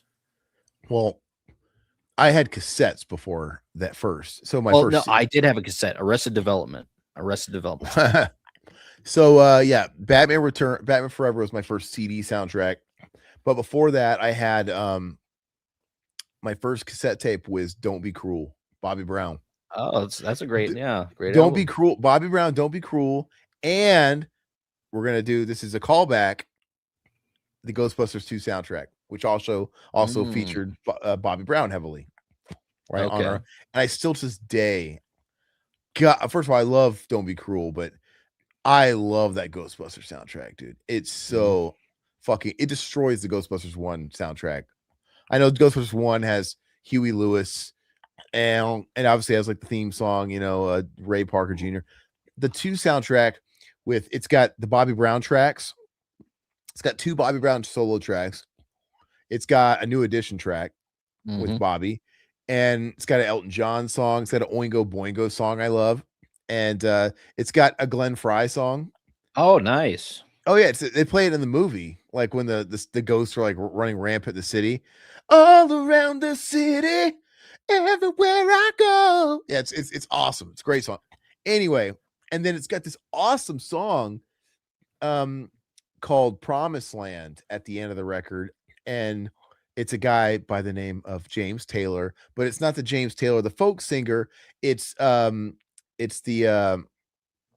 why can't I spit it out? Fuck. Oh God, it's fucking pissing me off. Hold on. I'm brain farting. Give me just That's a second. fine. Yeah. So my first soundtrack that I was obsessed with that I loved was actually Bad Boys, the movie Bad Boys soundtrack from 1995. You had Diana King, Shy I Guy. got it really quick. Let me fix it. Yeah. James Taylor. I never knew who that was. Like, who the fuck is this one hit wonder? But it's like the song is undeniable. It's so fucking good. And years later, I had to like James Taylor was the singer of Kool and the Gang, Yeah. and this is like a solo album, and I didn't know that. But dude, I need to get that solo album he put out back then because it's amazing. Continue. Bad Boys soundtrack was my first soundtrack. I fell in love with Shy Guy, Diana King. I don't want no Shy Guy.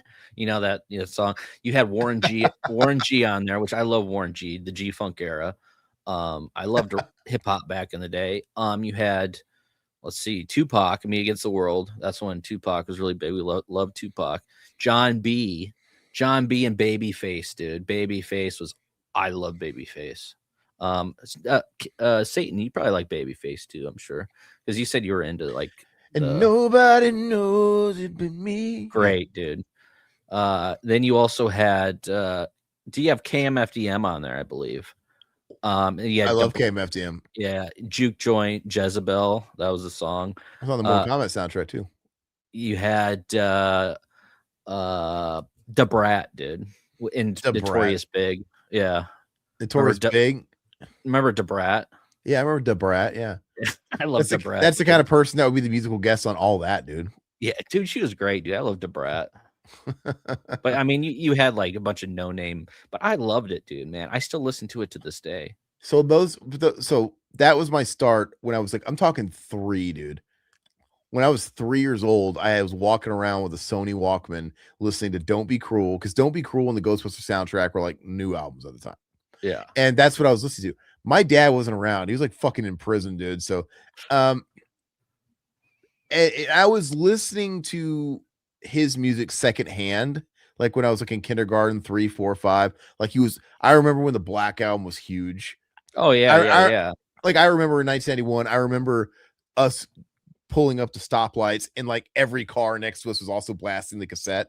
Like it was all, everybody had it. Everybody, yeah. Oh God, take me back. I would take me back to 1991 when everybody loves Metallica, dude. It's like my heaven. But Axl Rose and Madonna are parents. Yeah. It's not her parents anymore. Yeah. Anyway, but my dad went to prison, and then in most of early elementary school, I just sort of listened to we lived with my grandparents, and we lived in their finished basement. And my mom had this big like cupboard down there, and it was just full of all her cassettes. Like all the cassettes she curated all throughout the 80s, dude, and early 90s. And so for a portion of the early into the mid 90s, I listened to all her cassettes, and she had everything from country to like 80s butt rock, dude. And pop. Like she had like John Waits, dude. I'm missing you at all that stuff. That's a great song, dude. Since you've been gone. But she had Def Leppard and all the Def Leppard stuff. She had but she also had like Shania Twain. She had Clint Black. She had tons of I love Clint Black, dude. But I was listening, dude. It was in that closet, dude. That's where I like, because I was gifted a karaoke machine that was like a boombox, and so I had that in our basement where we used to play, and I just rummaged through that thing, and that's where I learned, and that's where I listened to Skid Row, Tesla, all that shit. And she might have had Poison maybe, but like Bon Jovi, Slippery When Wet, all this bullshit in there. And it's so funny because like I wouldn't say that like I got obsessed with any of it. I was just kind of like absorbing it all this music. I'm absorbing it, but it wasn't until a couple years go by, and then at a garage sale, I go buy it, and there's 3 Metallica cassette tapes: Kill 'Em All, Ride Lightning, and Black Album. Oh, those 3. That's where like the switch flipped, because I became obsessed.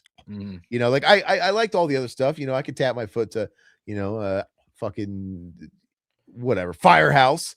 But I love Firehouse, but yeah, I get what you're saying. Yeah. But then it was just game over. Then I was like fucking taping shit off the radio. I remember I did that all the time. I remember recording the Metallica radio special when Reload was coming out. Like I recorded all that live shit like it was a call show, and a request over the air.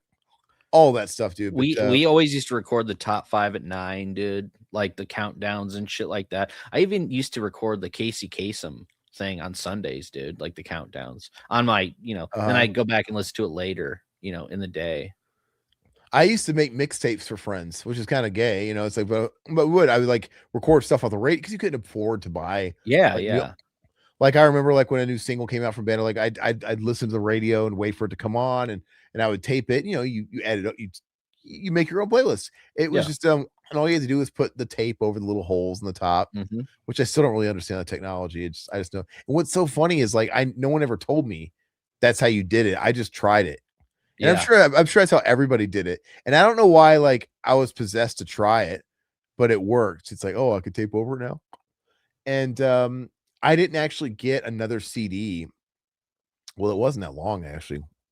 It feels like a lifetime because my first CD was in 95, which would have been Batman Forever. I didn't get another CD until 97. My second ever CD. What was your second? Reload. Oh, Reload. Okay. Because in between that 95 and that 97, I fucking just got obsessed with Metallica. So and that was like I fucking love it. I wish I still had all the cassettes I had growing up. What's up, Living in Cinema? Thanks for jumping in, man. Yeah, I know this is Evil Dead 2 commentary, and you heard me talking about Tesla and fucking Firehouse. Sorry, yeah, it's went off the rails a little bit, but I mean that's what happens, right? Down is saying his first thing he collected was the original Dawn of the Dead 2. He says he has the film in multiple different formats from different places around the world: Laserdisc, Betamax, VHS. Have you ever had Laserdisc or Beta? I haven't had the Laserdisc or Beta, but I got multiple VHS, multiple DVDs, I have that Blu-ray, I have 4Ks. Yeah. I thought of buying the Argento version of Dawn of the Dead, but I ultimately decided not to spend $30 on something I already had. Anyone seen it? I'm not a fan of the Argento version's fine, but I like the extended cut, the cans cut. Tony the Lone Rider Smith. I just got the basic version of Elm Street 4K because what's the point of the huge one? Yeah, that's when we're talking about the sale. Yeah, the huge one's kind of cumbersome. I got to be honest with you. Yeah. Dude, I think there's total value in that, just like basic set. Dude, and they look great. I mean, the first Elm Street looks phenomenal on 4K. Whiskey, dude. My first CD was Offspring Americana. So you're like our age group. I always wanted that album, dude. I used to go to Shopko and listen to it all the time. I think I was like 98 when that came out. Yeah. So we're like in the same. Everybody I knew. I never owned that record. You know what's funny is I never owned it, but everybody did. All the kids in school. Pretty fly for a white guy. Yeah. But I liked Offspring before that because my dad liked the Offspring. It's great, yeah. My dad liked the Offspring, so I love Smash. Smash. Offspring wasn't very good for very long because Smash is great. Ixnay on the Ombre, not as good. Ignition was fun, but it's really about Smash. I mean, Smash is just a fucking awesome record. I don't care for Americana. It's just like it's too poppy. But I remember I enjoyed it. I enjoyed it back in '98. One of my during this like 95 to 97, Offspring was on the Batman Forever soundtrack, by the way. They had a cover, they had a Damned cover called Smash It Up. But anyway, in that time period of 95 to 97, and when I was recording shit off the radio, I recorded Gone Away, which is the lead single off of Ixnay on the Ombre, which is a great song. And so that's, a lot of my memories were like mixtapes. Like I talk about Todd's mixtapes that he's mixed CDs and shit like that. Like yeah. Well, and the funny thing is about the Batman Forever soundtrack, it has my only YouTube song that I actually like is Hold Me, Thrill Me, Kiss Me, Kill Me. I love that song. And what's funny is when I was a kid, I hated it. You did? I'm like, oh, I just want this. Can we get the seal, please? I know, yeah, I don't know why I didn't do a lot, but now I love it, dude. There's something about it. It's so nostalgic. And it's got a vibe. It's cool, man. Yeah. And he says, dressing like his sister, living like a tart. He called him a tart, dude. Is that like a Is that Irish UK like slang for? Did you know that Mazzy stars on that? Yeah, I told you I fucking worship the soundtrack. I got it on vinyl too. Is the Method Man song? I don't know. I don't Method remember Man did the Riddler. The Riddler. He's literally rapping about the Riddler. It's I don't cheesy as remember shit. that one, dude. There's a Brandy song, dude, on there too. Where Are You Now? Where Are You Now? Yeah, I love Brandy too. I had That her album. that whole fucking soundtrack is so nostalgic, dude. I love it. And it's actually weird because I know it's a soundtrack, so it's just kind of it's how the songs fit in the movie, and that doesn't always mean they always go together on an album, but it's a lot of it's there's a lot of R&B in there, but there's indie rock, you know, you got like what Sunny Day Real Estate or whatever, and you know, Mazzy Star even, and you got PJ Harvey. But then you have a little bit of U2, whatever the fuck U2 is. I don't even know what U2 would be considered, honestly. But then you have like the Offspring kind of stick out like a sore thumb. It's kind of weird.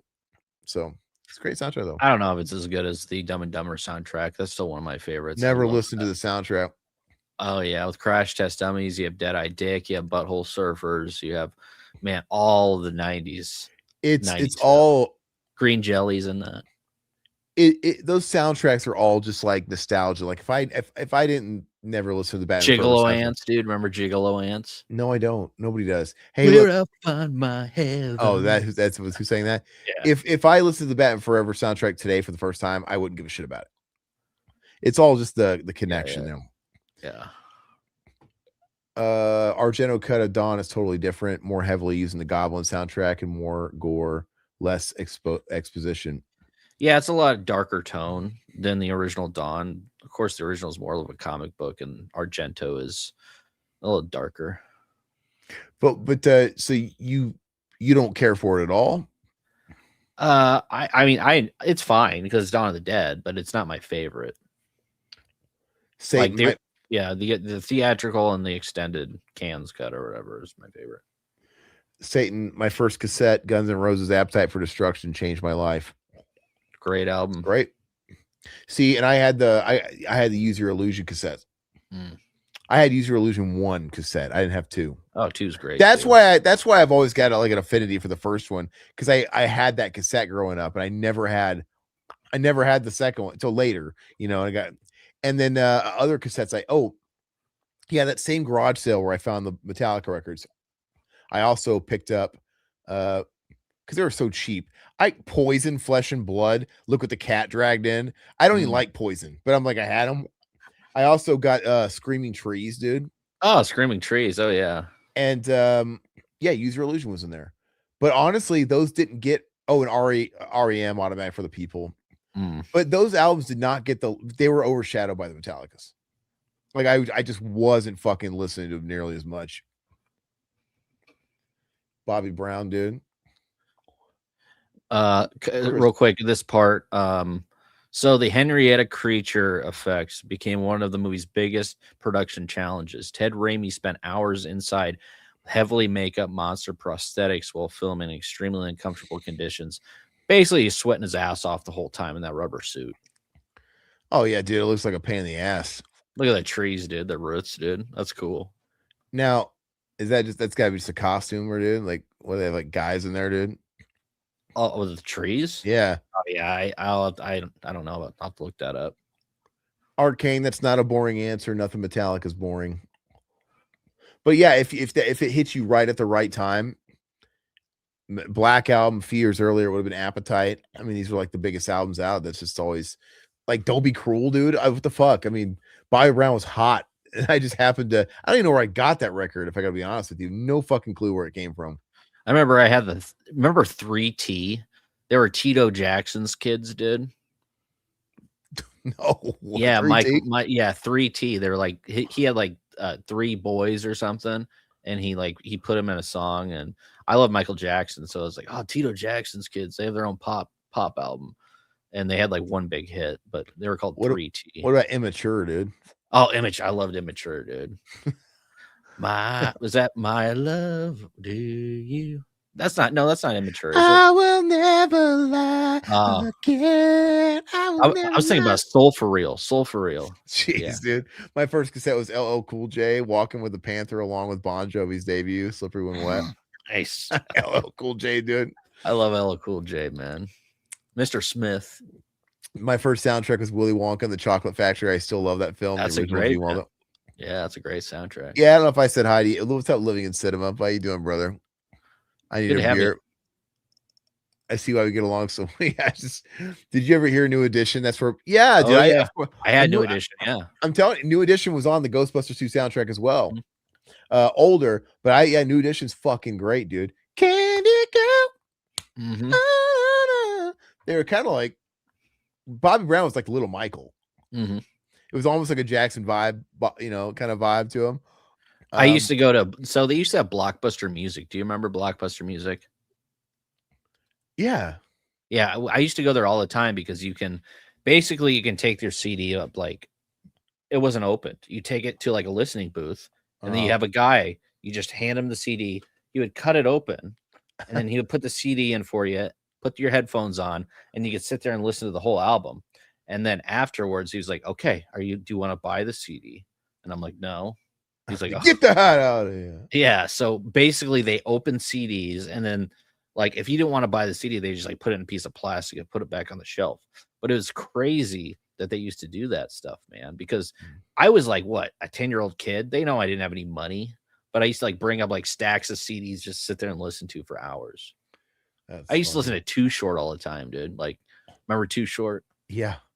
The rapper. Yeah, I know Too Short the rapper. Yeah.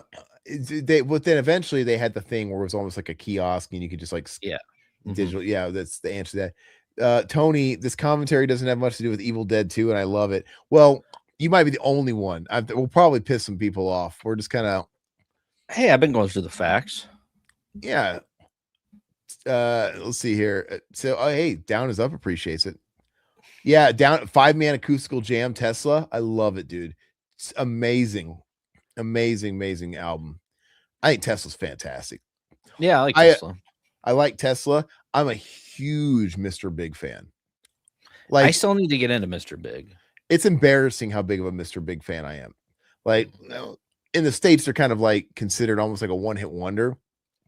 They had a couple songs, but really they're the next to Be With You band. But dude, they're like big in Japan. They're so big in Japan, and they've had a long career. And all those guys in that band are players. Paul Gilbert, he's had a career past that as like a guitar shredder. Billy Sheehan's played in a billion fucking bands, including David Lee Roth, and just awesome.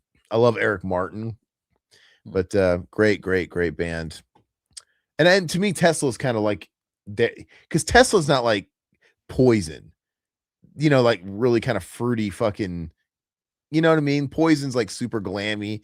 Yeah. I don't think Tesla was like that at all. They're like a rock band with pop sense, some hooks, pop sensibilities. And I feel like that's Mr. Big too. Nothing glammy about it at all, in my opinion. Yeah, Kill 'Em All's a masterpiece. I do agree. Hope you're all doing great this evening. I'm liking the music talk. God, what's funny is everybody in the chat is loving the music talk. The algorithms are gonna fucking hate it. We're gonna get the comments later after this go live. Like, what the fucking you guys talking about fucking New Edition?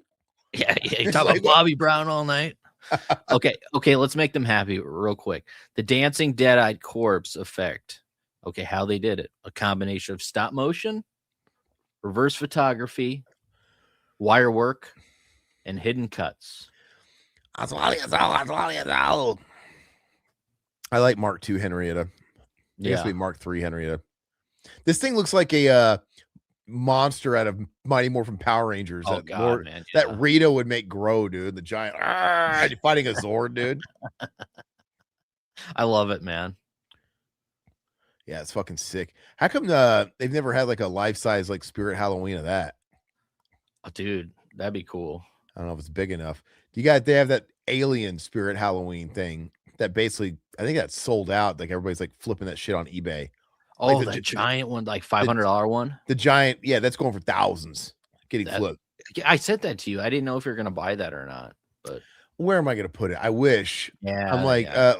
I love Halloween, but I just don't want to be that guy that puts all that crazy shit. Because those people that put all that money and put all that shit in the front yard, they like leave it there year round. And I get it because I it's wouldn't like, trust in my neighborhood. Yeah. but I get it though. You want to get your money's worth. But when it's not Halloween time, we're gonna fucking keep an 8-foot tall xenomorph, dude. In your room, dude. In the back, just standing Yeah. behind it, with the way this camera is, and you would just see like his crotch, dude. You wouldn't even see it. It's his hands. Oh, I love that Leprechaun one too. That's coming out. The Trick or Treat cool. Studios. Yeah. I think it's sick. I would love it, dude. But yeah, anyway, I think those got ran through and people are just flipping them. Let's see here. Yeah, very first Metallica song I ever heard was "Jump in the Fire." That was their single. I have the single vinyl of that. Yeah, that riff was the first thing I ever learned on guitar. Yeah, it was one of the first things I learned too. Yeah. Reload gets hate, but I loved it. Dude, I fucking love Reload. And right now they got that box set coming out. I pre-ordered it. I have to. I have to own them, dude. I can't make the mistake because I don't have the Master of Puppets and the Justice for All big vinyl box sets, and they're sold out. And they go for fucking $1,500 on eBay. So I fucking regret it. So I'm not missing out on any of those again. And you know how, Todd, how last year I bought the Load shirts because when they had the Load re-release, they released new Load merch on the website. Yeah. I'm gonna buy the Reload shirt, the Reload, nice. the classic album, dude. The track I'm gonna rock it. I'm gonna be that guy. I'm gonna go to Living Dead Weekend with a Reload shirt. You used to have that, didn't you? The Reload shirt. That was like, oh no, but that was like not the album. I had like era shirts, like the Rebel shirt. Skull. Yeah. I had the Fixer and the I still have that exact same shirt, by the way. The Flaming Skull. That's a killer shirt, man. I love that shirt. They reprint those. You can buy those still on the website. Buy that one. And now they print on like super soft tees now, like modern, not boxy, which is great. But I have the original. I don't wear it anymore because that thing is just, it's gonna fall apart. But I still have it. It's the only shirt I have from like middle school. And but anyway, no, I'm talking about a Reload album cover. It's the album cover and the track. I'm gonna buy it. Just like because I got the Load one too. I got the Seaman and everything. I don't know if I could wear that one around. Oh, I fucking love it, dude. It's a great charcoal gray color. But anyway.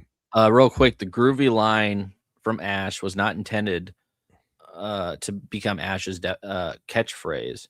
It was just a quick character moment inspired by old Elvis style cool guy dialogue. Yeah, I mean, I'm sure he just like improv it. Yeah. Yeah, I mean, it's just I don't know what happened from the first movie to this one, but he really came into his own and found out what he was good at, because you see him at conventions and shit like that where he's like talking on panels and shit like that, or even just talking in person. He's just a master of riffing and one-liners, and he's super quick-witted. Never owned Laserdisc. How do they work? Well, they're basically like vinyl records for movies, but giant CDs. You got to flip them. Yeah, I never got there. They weren't around. I mean, the only time you ever saw that was like in school. In school, they had like occasionally they had laser discs. Todd Downs asking if we've ever seen the Monroeville Mall cut of Dawn. Yes, I've seen the Monroe. That's floating around on YouTube, I believe. So that's the longest cut, I believe, is the Monroeville Mall cut. And, I've never seen it. How is it? Like, I mean, it's all pretty much all the extended footage and everything. I like it, but I mean, it's not my go-to. It's not the one you know. Yeah. There's the Blue Blood. Looks Blue cool. Blood. They're just like big DVDs. Only had to flip them. Yeah, exactly. Big giant fucking disc. Which the early DVDs you had to do that too, because I had the Dawn of the Dead DVD, so that was like one of my first. You had to flip it. You had to flip it. It was a flipper. So halfway, because Dawn of the Dead was so long. I mean, it's like what? It's 2 hours, 126 minutes. You have to flip it halfway through. You got to flip the disc. But DVDs hold more than CDs. They should be able to hold 2 hours. Not when they first came out. You had to flip them. But maybe they weren't, because I remember the ones that I remember that had flipping is when you bought a first generation DVD. One side would be like full screen and the other side would be like widescreen. Remember that? Yes. But this one was a flipper. Weird. Okay. Yeah. And I hated that because whenever they had to do that, that means it couldn't have a sticker because both sides played. And so those discs were prone to getting fucked up. You scratched them up, yeah. And they did that with CDs for a minute too, when they started like doing like CD-ROM bundles. Like, oh, it also comes with a music video or whatever. Just pump it into your CD-ROM. I remember when I got the Judas Priest Angel Retribution album. It's like that. There's no sticker, dude. It's like one. It's like, God, that thing gets so fucked up. I see, down is up, knows what's up. Yeah, you have to flip it. That sounds shitty. Yeah, and I've seen that one. I don't know why I don't remember it, because I remember when you had that. Didn't it have like the real like rainbow vibrant color? No. It was. I have it somewhere. It's kind of like this. It's darker, but it's the Anchor Bay version. The rainbow one was a later Anchor Bay. This VHS came out in like 96, and then the DVD came out in like 97 or 98, and that was one of the first DVDs. U2's great. They fell off after that Apple record came out. What a terrible artwork. Where you made everybody they downloaded it to everybody's iPod. Oh, I thought you were confusing it for Lemon, the Lemon song, dude, from like, what is that? That's on Zootopia, not Zootopia, Zeropa, or I don't fucking know, dude. Pop, I don't know. But Lemon, U2's a weird band, dude. Like, when they're good, they're really good, and when they're not, they're fucking terrible. I think the key YouTube records are War. That's got Sunday Bloody Sunday and New Year's Day. That whole record is front to back good. And then that's a great ending. Exploding Head. Yeah, it's great. Hail, no. Real quick, do you wish that Army of Darkness was shot this way, all grainy and dark like this? I think it'd be kind of cool. It just doesn't look like it has much of a budget. I don't know what it is about it, but it works in this small bit. But I don't know. There's a cool feel to it. I mean, if it was the same movie we got, I would probably like it or hate it just the same. I mean, but it's cool. It fits more with the movie we just watched. Yeah. But how weird that they just, like I said, he got funding from Universal, and they're like, let's remake that. Do you think they thought they were going to do a sequel when they did this ending? I have no idea. That's a good question. Because how ambitious? Because it's like, oh, okay, we're doing the house thing again. I get it. This time we're in a middle school, and we're going to do it on we're building a sound stage, but now let's take them to the Middle Earth. I don't know. It's just such an ambitious thing. Do you think he like George Lucas did, where he claims to have the whole trilogy written out, ahead of time? I doubt it. I think it was just something different. Let's see. Saying, are you guys watching the movie already? Yeah, you wouldn't know it. Yeah, it's over. It's ending now. Yeah, they started the film. We're just talking about music. My cassettes of Paula Abdul were the ones that got ate up. Oh, nice. Paula Abdul. So like, God, dude, her fucking one hit, right? Why sing it? What's the hook? What? No, how does it fucking go? It's straight up. Straight up. Yeah. She recorded that, so she didn't have a deal, and she got together with some guy just living out of his apartment that said he would record. She recorded it in a bathtub. She was standing in a beat up apartment bathtub, and that's the one you hear on the radio. It's not a demo. That vocal track. That vocal track was her singing in a bathtub, standing in a shitty apartment, and because you got a little bit of echo in a bathroom, and standing in the tub, bouncing off the tiles. It's all the vocal track. That is cool. I didn't know that. And she gave that, and this like dude that this was a nobody that produced the record and made the beats and all that shit. That's the one you hear on the radio. Wow, that was the hit. That'd be wild listening to that, like as a 90-year-old, like I'm sure she is, and be like, oh yeah, I remember I was singing that in a fucking bathtub, and I remember the fucking like mildew ring around this fucking shitty shower, and pubes all over my there's pubes on the fucking toilet seat. I don't know if it's hers or like the guys that I don't remember, but it was just some shitty, like, talk about DIY, right? That's cool, dude. I didn't know that. And it was actually a hit, and that's not just a demo. The fact that ended up on the record as it's wild. Gives it more character, in my opinion. Yeah, they definitely were like the Jackson 5. Damn, I was behind all that shit. Sorry. All of your commentary should be done without us. Yeah, you get distracted. No, it's okay. I love No. Mr. Big, Paul Gilbert, and Eric Martin. Love Mr. Big, dude. I have Eric Martin's first album sticker for A Pretty Face when he's managed by Journey's manager. I need to get that because I don't have it, but I love Eric Martin. Yeah, I'm glad you guys liked it, man. Like I said, we're gonna pay for it with the people that watch it after the fact. Hey, I don't give a shit. sometime we need to do a revival house music channel, dude, and just talk music. Everyone check out Viagra Boys Band, the best band in 5 years. Trust me. Aaron, you don't drink or smoke. How do you get your artistic style? Oh, well, dude, I mean, like the drugs that gave us the best records back in the day. You know, I don't know. I think you have to have something and then it just enhances it. I don't know. Well, I never said I had any good. No one ever said my artistic style was good. I need the drugs, dude. I need the LSD. I need Hey, you made a great short. You made a great movie.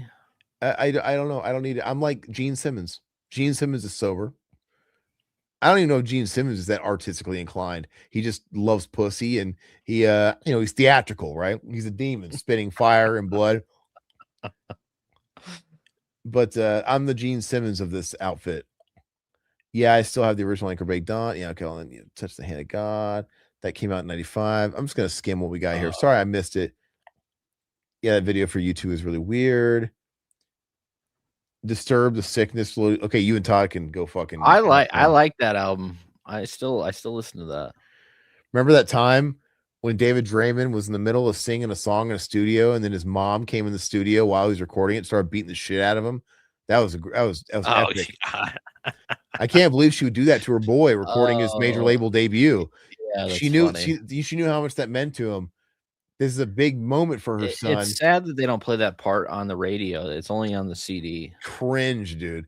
It is so cringe. I can't do it. Oh, I'll be a good boy, mommy. Why'd you have to be such a bitch? It's funny, dude. I don't. It so epitomizes the era.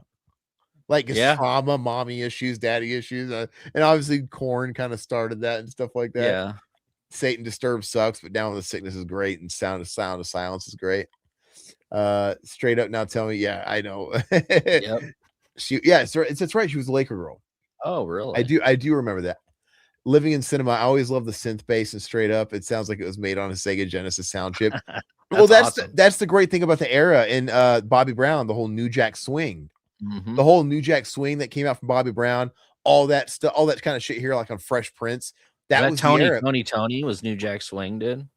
Yeah, I believe so. And New Jack Swing was like the hot thing for a few years. It was quick. And I think the biggest record in the whole was the Bobby Brown was the guy.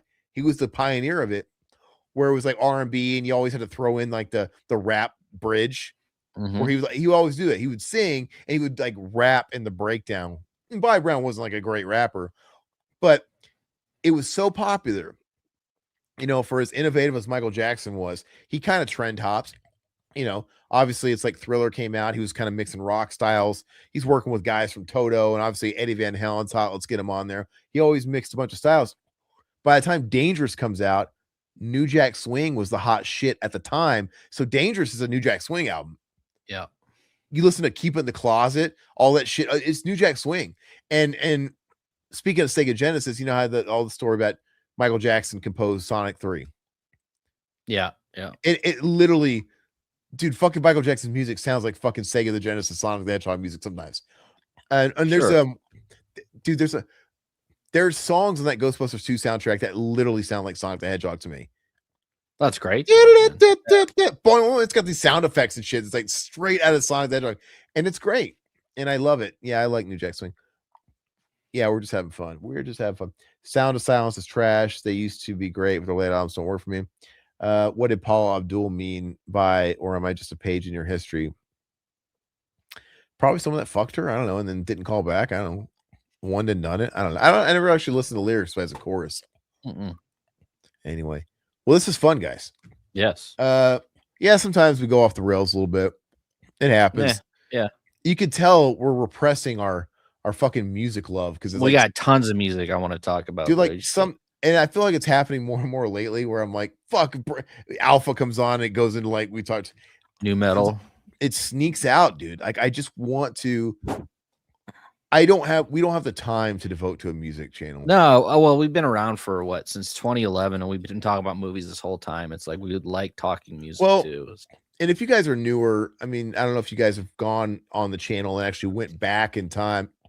When we started the channel, we did the same mistake that everybody does, where YouTube has changed. But when everybody started YouTube a long time ago, a lot of people were like, "Oh, I want to be an all media thing. I just want to talk about all the stuff I love." And the thing is, it's like YouTube OGs got away with that. Like James Cinemasker. Yeah, he's obviously like the OG video game guy. He can do whatever he wants. Yeah. But like the channel is Cinemassacre. And besides, and Angry Video Game Nerd was his bread and butter. But he had they did like the 31 Days of Halloween shit, and they talk about movies. He breaks all the rules still because he just kind of does. And he's kind of grandfathered in. But you can't do that. And when we started, we did that too. Like, oh, let's do the podcast. We've always done the podcast. But I was doing music interviews. We were like reviewing albums. We had a website for a time. I was reviewing records. And that stuff was actually going really well. Like the music interviews were doing really well. But it just became too much work. Like I wasn't looking forward to it anymore. Like, oh man, like it became a job, dude. I don't know. I got to talk to Phil Anselmo again. Yeah, fuck that guy. But I've got old interviews that are on the YouTube of Max Cavalera. There's a couple Phil Anselmo interviews. There's like a Bill Steer from Carcass. There's Nails. Who'd you talk to for Megadeth? Do you know what's so funny? David Ellison. That interview is gone. What? Lost to time. Ugh. Because it was part of the website, and I don't have a backup anymore. It's gone. Fuck. And I don't have the email that I had it attached to anymore either. It's all gone. The closest thing you might find is you might Google our name with David Ellison, and maybe the Blabbermouth article might come up where they transcribed it, a little bit of it, but they don't do all of it. They would just but it is what it is, man. I need to try and see if like the Wayback Machine would work. Yeah. Because that was actually transcribed. Were we behind the mask at the time? Probably. Okay. Anyway, but thanks, Whiskey. We love talking about music, man. I was playing guitar before I started doing this here. I am always doing it. It's kind of, I don't know. I'm kind of glad at the same time. I'm kind of glad we don't do that full time because, like I said, it's nice to do movies and talk about all this shit, and it's nice to have music kind of just for me to whatever. But come to Living Dead weekend. We'll talk about music the whole weekend if you want. Yeah, guys. I was never a big Pumpkins guy, if I got to be honest. I like Pumpkins. But yeah, guys, we're gonna be at Living Dead weekend. That's coming up really fast. Gosh, we are less than 3 weeks away. We're going to be at Living Dead weekend. For anybody that's going to happen to be up there, say hi to us. Todd and I are going to be going around like idiots filming that weekend. We're going to have gear and stuff like that. Maybe you'd like to talk to us. We'd like to interview you too, or we'll just hang out. We'll just hang out. We'll be around for fucking 5 days and we'll talk about music. We'll grab food. We'll grab drinks. We'll people watch Tom Savini together. It'll be great. Yeah. And so we're looking forward to it. We're looking forward to meeting a lot of people and just meeting a lot of like-minded folks and making some new friends and seeing some old friends. Josh James is going to go up there. He's going to be there. You guys, if you guys are really new to the channel, you don't know who Josh James is. If you've been around for a while, you know who Josh James is. He used to come on the channel quite a bit. He's got his own channel. Yeah. R-rated horror channel. Love Josh James. He'll be there Friday and Saturday. We'll be hanging out with him all weekend, and it'll be a great time. So say hi. But I think that's 3 weeks. Get to hang out and go crazy in the mall. Hell yeah, dude. Hey man, you're looking forward to meeting you, man. You're like the guy that knows all. We've never done it before. I don't know what to expect, but it'll be weird being in a mall but the mall's running, right? Yeah. The mall's actually open while this thing is going on. Yeah. Isn't that weird? Yeah, we're gonna be sitting at Sasargu, Japan, eating while Ken Fourier is at the Sbarro, dude. So how do they segregate people that bought tickets to that event to the people that just want to go to Macy's? I have no idea. I have no clue. Is it like where they normally set up Santa, dude, to take that's where Savini's sitting in Santa's chair, and I can like sit on Savini's lap, dude. I'm like, hey, you got a bonus, Savini. You're breaking the rules. Yeah. Oh, jeez. I don't know. I'm or it's like, oh, there's got to be some stores that are shut down. Like, oh, this used to be a Wicks and Sticks. This is where we're doing the signing for Ken Fourier's in here. And Sword store, dude. Or is it one of those malls that actually has the basement that at some point in the 90s was a tilt? And Yeah. it's like, oh, we're just having the convention down on the bottom floor. That's just a wasteland all the now. arcade, dude. Yeah. That would be great, dude. Like, could we power them up, dude, while we're waiting? Let's see here. Alpha in 3 weeks, it's ours. We took it. It's ours. Yeah, the ball is running, and there's certain parts of it where you stand there. It's really surreal because it's all very much like out of the film. Speaking of that, I wanted to ask Alpha real quick if he's in here. Yeah, I guess he is. Where is the bridge for Tales from the Dark Side? Because I watched something with you, and you were on a podcast with somebody who was it Grande, I think, and you were talking about that you went there. Where is this located?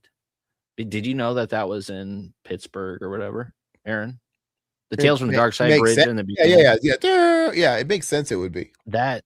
I didn't know that, so you'll have to let us know where that is, man. That's cool. Yeah, sounds fun, but I'd probably get lost in the mall. Remember? Oh God, getting lost in the mall when you were a kid was the scariest fucking thing, dude. You ever got lost at like a Dillard's, dude? Lost like in Yonkers, dude. Yonkers. Yeah. I almost said Yonkers, but I think Yonkers is like a regional thing. Yeah. I don't think Yonkers. Yeah, that was so fucking scary as a kid. Yeah, guys. All right, so we are going to hop out of here. It's about an hour and a half outside of Pittsburgh. It's pretty far. Oh shit. Okay, it's that far. Never mind.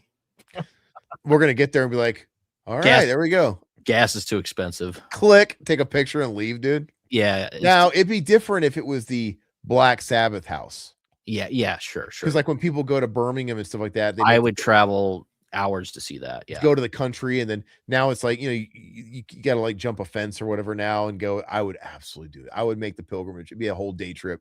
Yeah. Anyway. All right, guys.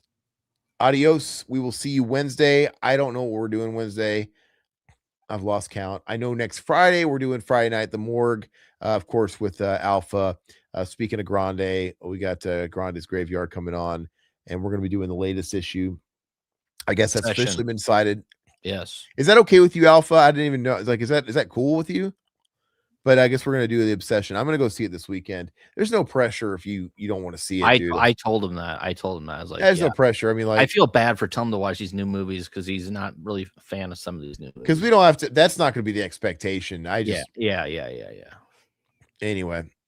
All right, guys. We'll talk to you later. Bye-bye. Have a good weekend. I want to give a special thanks to our YouTube members and our patrons. If you haven't joined yet and would like to, click the link below this video and gain access to hours of bonus content. What are you waiting for?